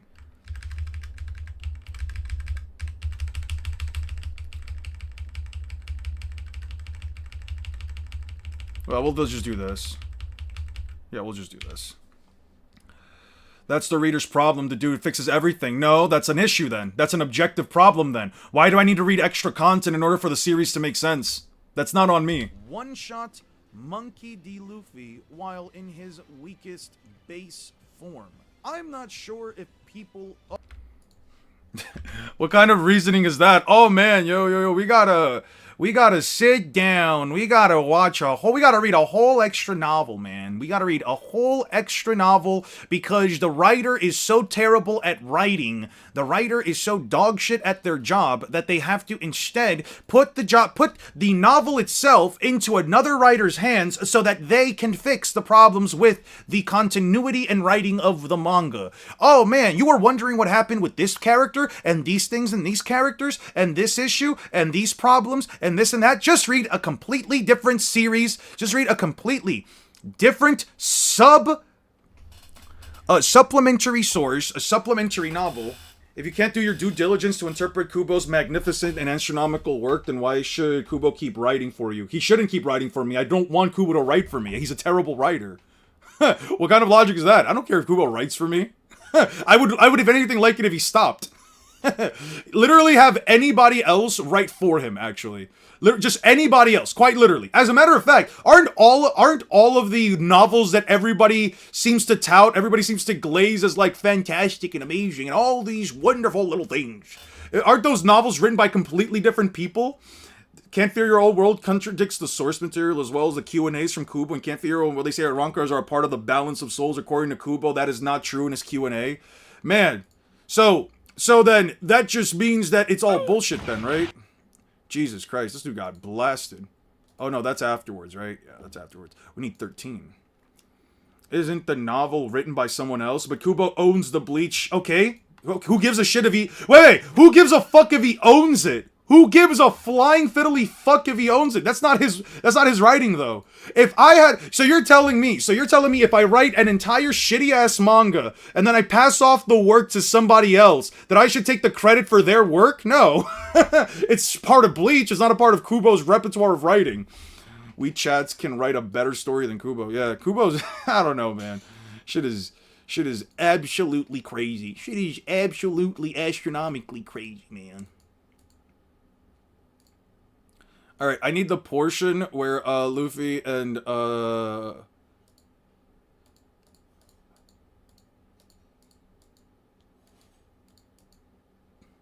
when does, Alright, I'm just gonna put this at, like, ×2 speed.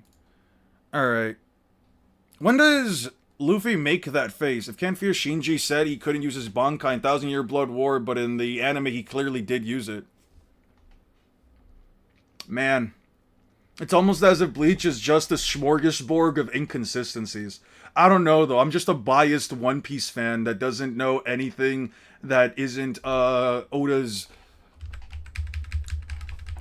work, I guess. To put it lightly. I was gonna say something a lot meaner, but let me not. Blast Breath. So the Blast Breath is after... Okay, so this reaction is after, the location is blasted cleanly through and through.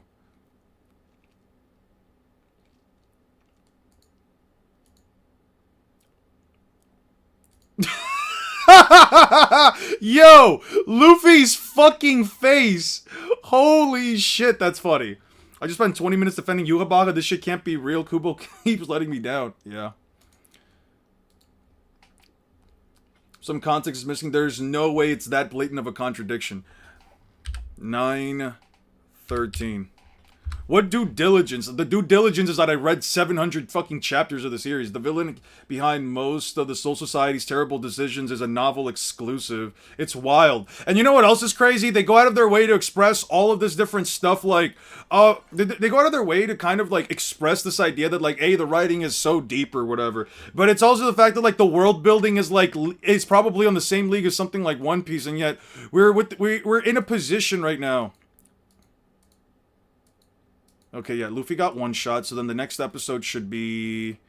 Luffy defeated and in prison. Yeah, Zoro, Usopp, Frankie, and Robin read it. I just need to find that scene.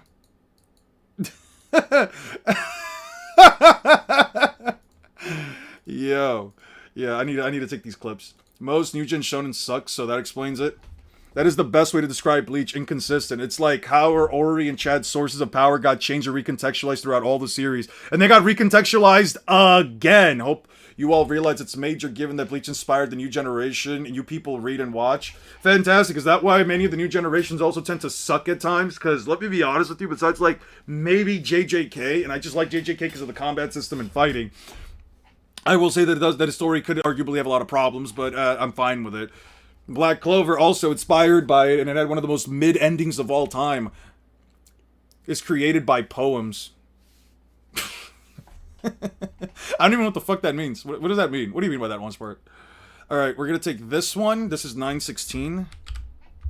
Okay, so we got 9:13 for the face. Whoa, whoa, whoa, whoa, whoa, whoa, whoa! Holy fuck, how the fuck did it open up like that? That's cool. I didn't know I could do that. Holy shit. That's sick. Alright. Hey, fuck with that. Let's throw that in there.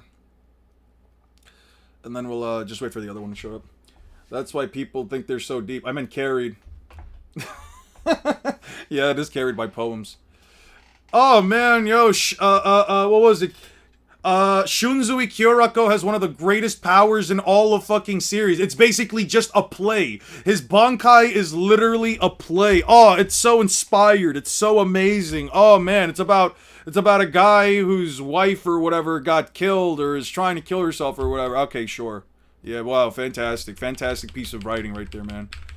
Anyway, how does that...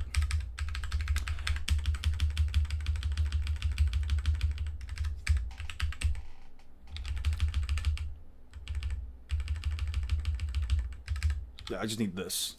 Alright, the rest of you can fuck off. Alright, let's see. Maybe I say fuck a lot because I watched a lot of Hell's Kitchen when I was a teenager. You guys ever watched Hell's Kitchen?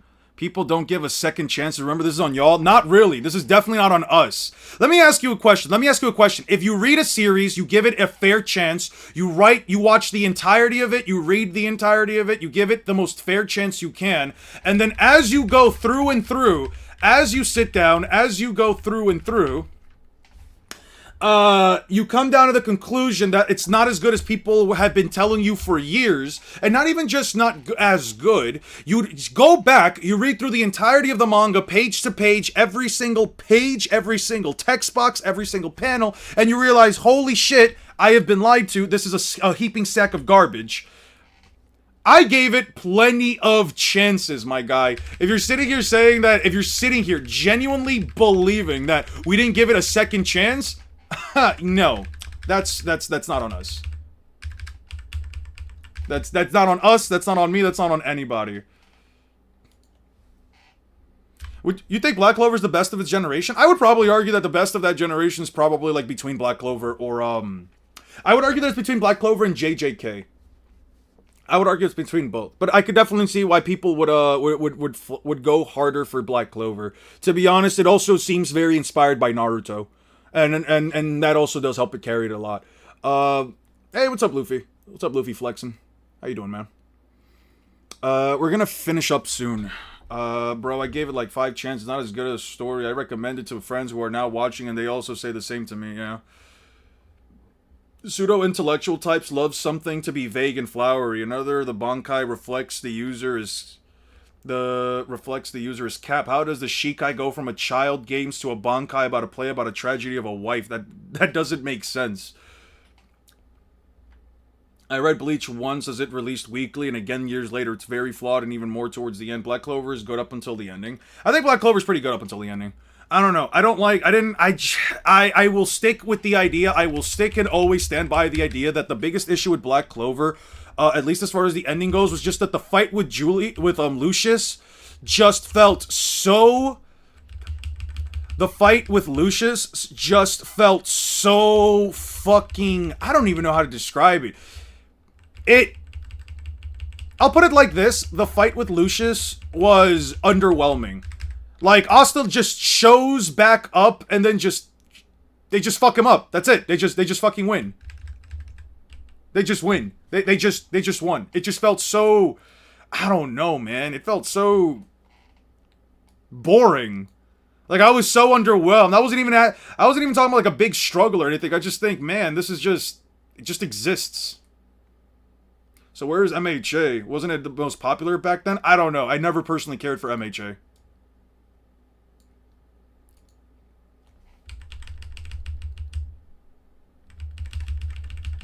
MHA is a trash can as it should be. That's crazy.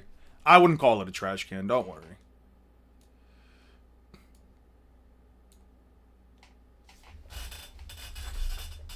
Self had this expression when they rationalized what had happened, but Kaido essentially broke. Okay. We're gonna just leave this portion right.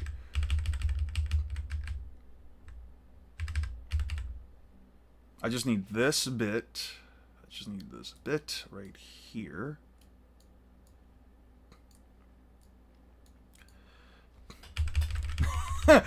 Robin is always so cute. It just surprises me that she made this face. What video are you working on? One Piece power cliffing. It's not necessarily about, like, I know that some people think it's about, like, Loki and stuff like that. It's not about Loki. It's not about Kaido. I'm not gonna make any, like, any specific claims on that yet. But, yeah, it's just on that. Ichigo solos One Piece. I would heavily disagree, especially from the perspective that Ichigo can't even hit a Logia user, but sure, you can totally believe that if you'd like. Bro went from Ichigo, from the series is one of the greatest things of all time, to now, oh, it just solos One Piece. Okay, sure. It's always one of those, like, it's always one of those, like, arguments of, like, oh, I can't actually fight you guys back on this, so now I'm just gonna move the conversation to something completely different. So now instead of talking about like how bad Bleach writing is, now we're just gonna talk about how I think Ichigo solos One Piece, even though he can't even target a fucking Logia user. It's funny. There we go. Okay, now we take all of this, we group it, and we just simply make it smaller. There we go. I'm not sure if people other than myself had this expression when they rationalized what had happened, but... It's not even faster than natural lightning. Yeah.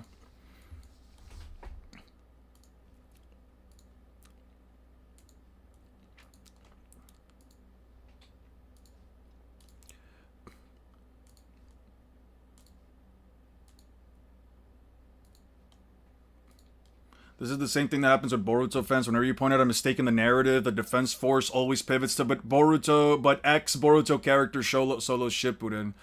It's either that, or if they can't actually argue from a power scaling perspective, they argue about how inspirational and amazing the series is, how absolutely and astronomically important the series is to manga kind. Like, okay, and even if all those things, and even if we concede and say all those things are right? Let's just say that any one of these series have some of the greatest fucking writing of all time, and they're blah, blah, blah. No one's talking about that shit. Whenever we're talking about the story, they always have to move to a fight, and whenever we're talking about a fight, they always have to move back to, like, oh, the story, the writing, the effects that it had. This next move, it inspired the new gen. By the way, they always leave out that the authors also, so Naruto is a reason, but they didn't give it, they give it only to Bleach. Pity prizes. Asta shows up and the Abe locks in.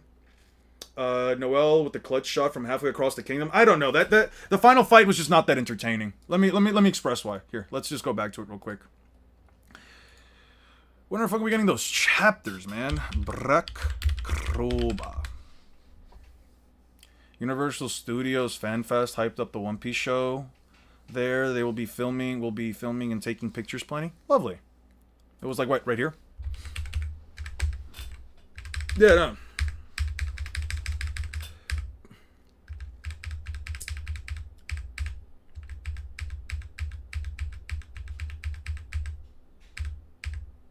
Yeah, so Asta takes this guy down, right? Okay, Asta takes the guy down, and then... swap. This is clearly one of the best fucking things that they have. It's more iconic than Luffy's punches. Oh, now this. Guys, they did it. Now they're talking about how Getsuga Tensho is so fucking iconic.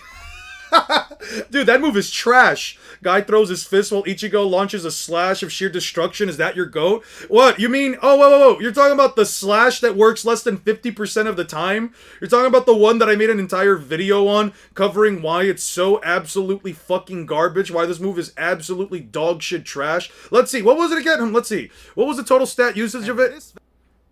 Oh, right, it had 62 total uses, 63 with the mansion. It successfully damages the opponent over a third of the time. Oh, guys, big deal. It damages the opponent over a third of the time, and it fails over half of the times that the move is used. It defeats 11%, it defeats 17% of the opponents it beats. This thing doesn't even have a 1 in 5 chance of defeating an opponent. And you're telling me it's a beam of destruction from your GOAT. Yeah, your GOAT's ultimate move doesn't even beat most of its villains. Value is technically inflated by 8 hollows which the anime threw in. If I don't include them, then Ichigo only defeated 3 opponents, those being Byakuya, Dordoni, and Pig Guy, which 2 of them I don't even want to count, because in one case Byakuya let him win, and in the other case, the pig guy didn't even lose to an actual Getsuga. No stakes? You want to talk about no fucking stakes? Oh, buddy. Oh, my dear, my love. Guy. We are not going to talk about a series with no fucking stakes when you have the entirety of early Bleach essentially just being the Ichigo show where he wins every single fucking fight because he just locks in. Every single fight where Ichigo, especially if you go by the Soul Society, when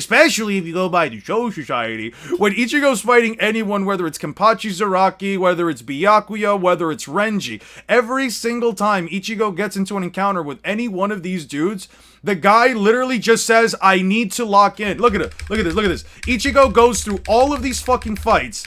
Ichigo goes through this entire fight and gets fucked up by Renji. Renji fucks him up throughout the entirety of it, doesn't land a single hit against Renji, doesn't attack him once whatsoever, gets slashed down, and then he literally just recalls, oh, I have to attack with the intent to kill, raises his blade, stops Renji's attack, by the way. The guy that was fucking him up before just stops his attack with a single hand, and then says, oh yeah, I'm just gonna take you down in one fucking shot, and beats Renji in one shot. What happens again later on with Kenpachi Zaraki? Let's see. What happens again with Kenpachi Zaraki, man?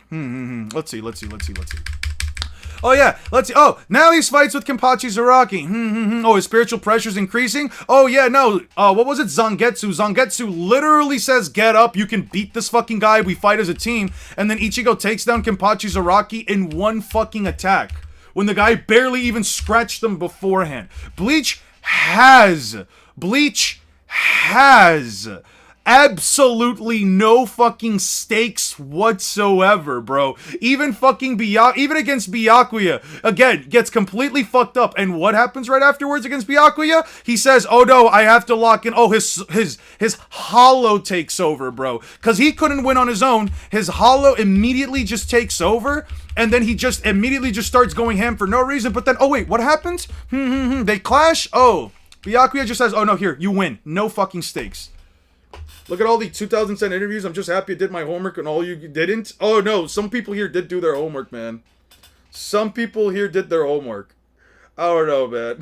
Bro is straight up coping. Bro is constantly moving the soul. First it was about how we have to read the fucking dog shit ass light novels. Then it was about how how amazing and iconic Bleach is. Then we have to talk about how Ichigo is what was it again? Oh yeah, how he solos One Piece. Now we have to talk about the Getsuga Tensho being an iconic fucking move. And now we're talking about interviews. Just stop moving the goalpost, my guy. Just stick to one of these things. Oh, our protagonist wins every fight. Did I not just show a clip of Luffy quite literally getting curb stomped into the ground by fucking Kaido?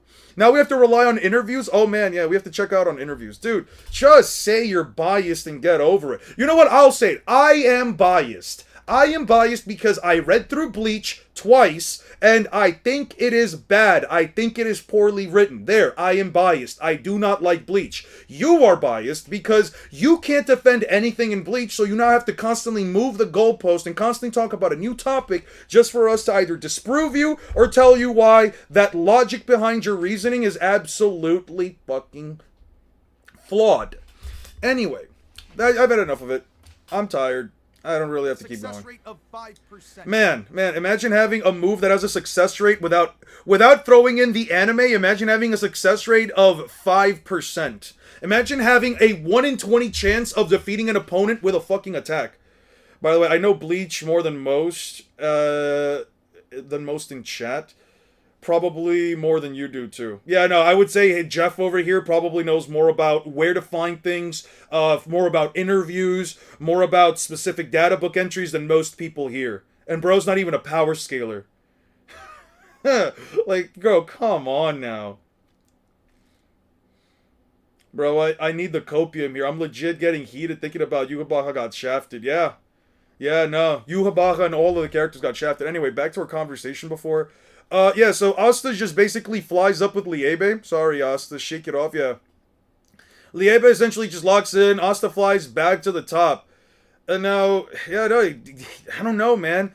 Lucius was just getting held back by fucking Yuno. Yuno basically, I don't know, man. It felt like Yuno really didn't have to try that hard against you. I'm not gonna say he didn't have to try hard because it was a high diff battle, but it was like Yuno was just holding him off on his own, so Lucius was already only on par with Yuno, man. I don't know. It just feels like Asta and me, thanks, Yuno. Brace yourself. This is the final battle.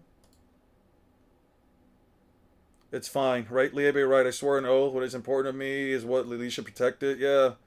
I don't know. It's like all they really needed to do was lock in, then they start strike, strike, strike, strike, strike. It just looks like they're basically just clashing blades. That's really what it is.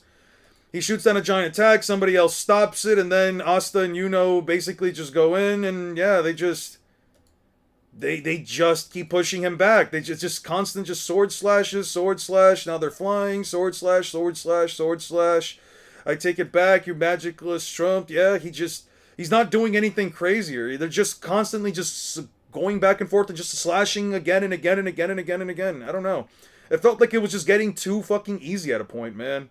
It felt like as they kept pushing it, like Lucius was just getting pushed back and pushed back and pushed back. Like there wasn't any final struggle, any final attack. I don't know. I didn't really care for it. I'm not going to say it was like the worst ending ever. I'm not going to say it's like that bad of a thing. I'm just saying I personally just don't like it. I just personally didn't like it. It just felt too easy for me. I know it well enough, yeah. Black Clover's art is actually really good. No, it is very good. That's one thing I'm never going to speak bad on. Black Clover has really nice art. I really think that if Kubo wants to change some parts that he considers bad writing instead of doing what he's doing, he should do like what One Punch Man author did and just do, which is delete a chapter and remake it. Yeah, just delete the shit and just remake it. Just say, this is a Bleach remake. These chapters right here, just read raw chapters, rewrite chapters, throw in more information in the chapters. There was a whole fucking panel that we had to focus on Yoruichi's goddamn ass, but you couldn't explain to me why Toshiro Hitsugaya got turned into a zombie or when he got turned into a zombie, dude. It's so fucking dumb. I don't like it. I don't like Bleach because it's ass. I don't like, it's not like I hate Bleach because of some random fuck ass reason. I just don't like Bleach because it's actually just ass. We're just childhood friends. What the hell is this about? Alright, let's see what this is about. Yuichi and Sumi were childhood friends who were always together. However, as they grew up, they drifted apart, but a chance to bring them back to each other's lives.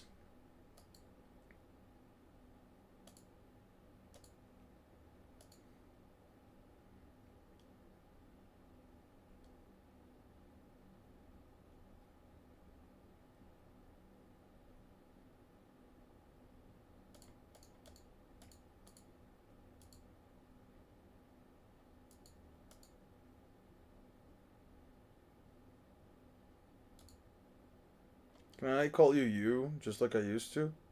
Yuichi, I thought your mom might find it strange if I didn't try. I could still call you.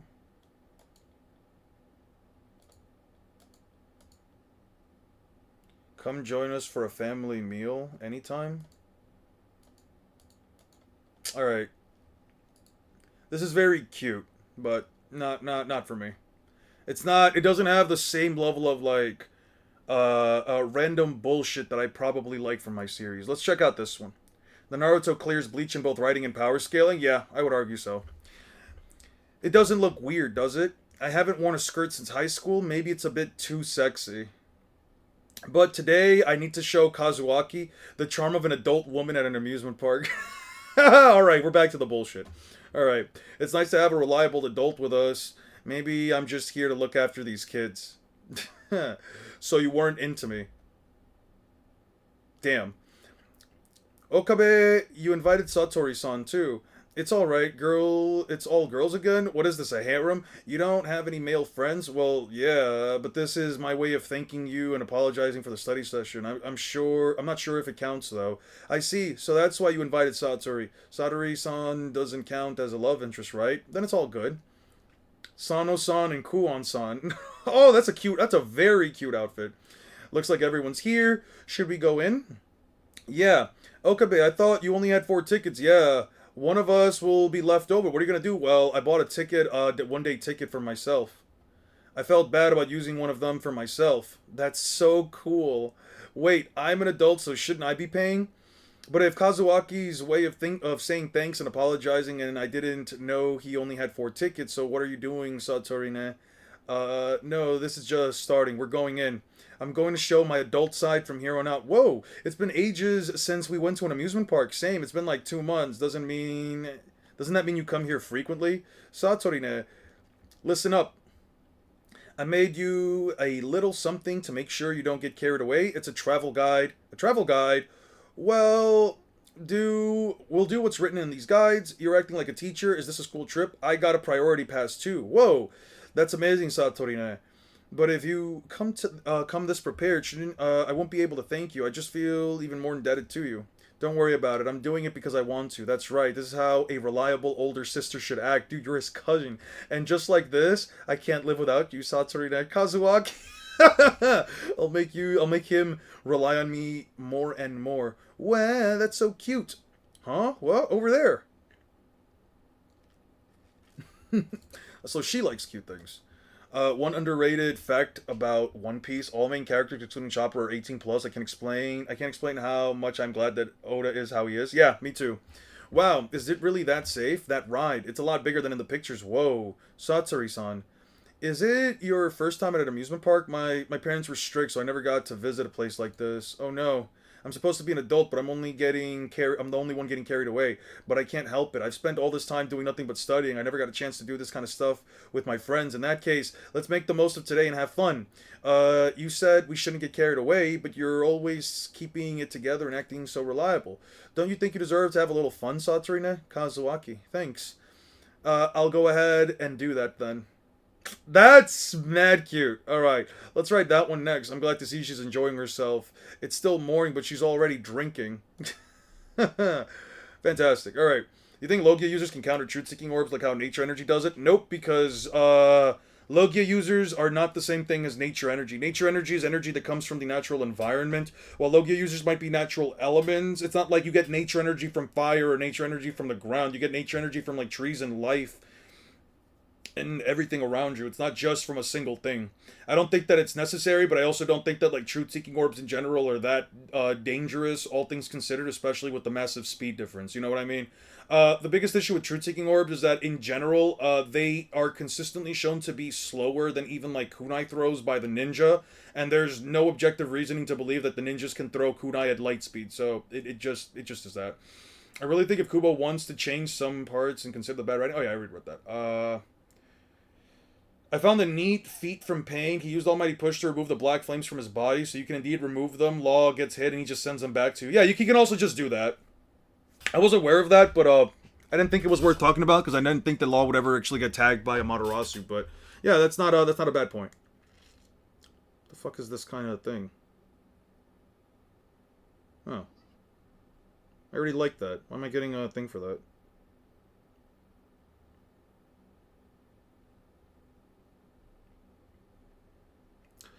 I was wondering, where does the existence ratio come from the TSO? It's just presumption out of how it should be over particle style, or is there something? Or is there a statement?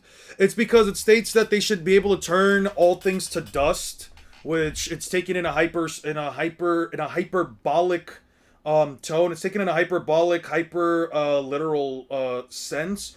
But I think more so it comes from the idea that because it affects the Edo Tensei, and because a character like Minato went back into the afterlife without his arms, even though his arms were trapped with it. No, it's not in the data books at all. It's not in the data books at all.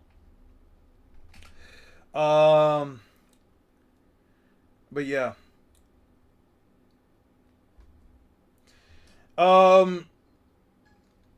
It mostly comes from the idea that because Minato went into the afterlife without his arms, people believe that it erases the soul. But my thing is that, like, the Edo Tensei interaction with the TSO, is kind of interesting because the Edo Tensei soul is essentially put into a living body, a living body, and then it is reverted into and then you basically bring back the soul from the Pure Lands. You bring the soul down from the Pure Lands and capture it in the body, and then the body is restructured and reformed to look like the original body of the soul that was put into it, right? Don't give a good reason for existence of ages, just ninjutsu nulling. Correct. And because they nullify ninjutsu, you can argue that because the soul is trapped within the context of the Edo Tensei, because the soul is trapped inside, you can make the argument that what it's severing isn't so much the soul itself, but more so the Edo Tensei body, the ninjutsu body, and the soul that takes part of the body. For example, like if you destroy a the arms of an Edo Tensei, well, the soul would still be inhabiting that portion of the body, so it would just regrow back the arms. But because you're severing it, it's essentially separating them from that instance, but I don't think it necessarily separates the soul itself, or else when Madara stabbed Sakura, he essentially would have damaged her soul internally, but we know that that wasn't the issue, right? They don't turn everything into dust. They don't necessarily turn everything into dust. Or should I say, they don't necessarily erase existence itself. And the thing is that if they do erase existence itself, if for whatever reason you believe that they do, it basically means that any feat performed by an Edo Tensei, by a TSO, essentially just boils down to hacks only and not actual attack potency. So Kaguya's expansive TSO is nothing more than just hacks. Toneri splitting the moon is a matter of hacks and not actual raw attack potency. You can say that his range could extend to that size of the moon, but it wouldn't necessarily mean anything. You can't argue that the TSO have AP and also are existence erasure, because it wouldn't make sense. All right, guys, I'm gonna leave it there. I'm gonna check out now. I hope you guys have a wonderful rest of your night. I'll talk to you guys later. Peace out and have a wonderful rest of your night. Please treat others with respect.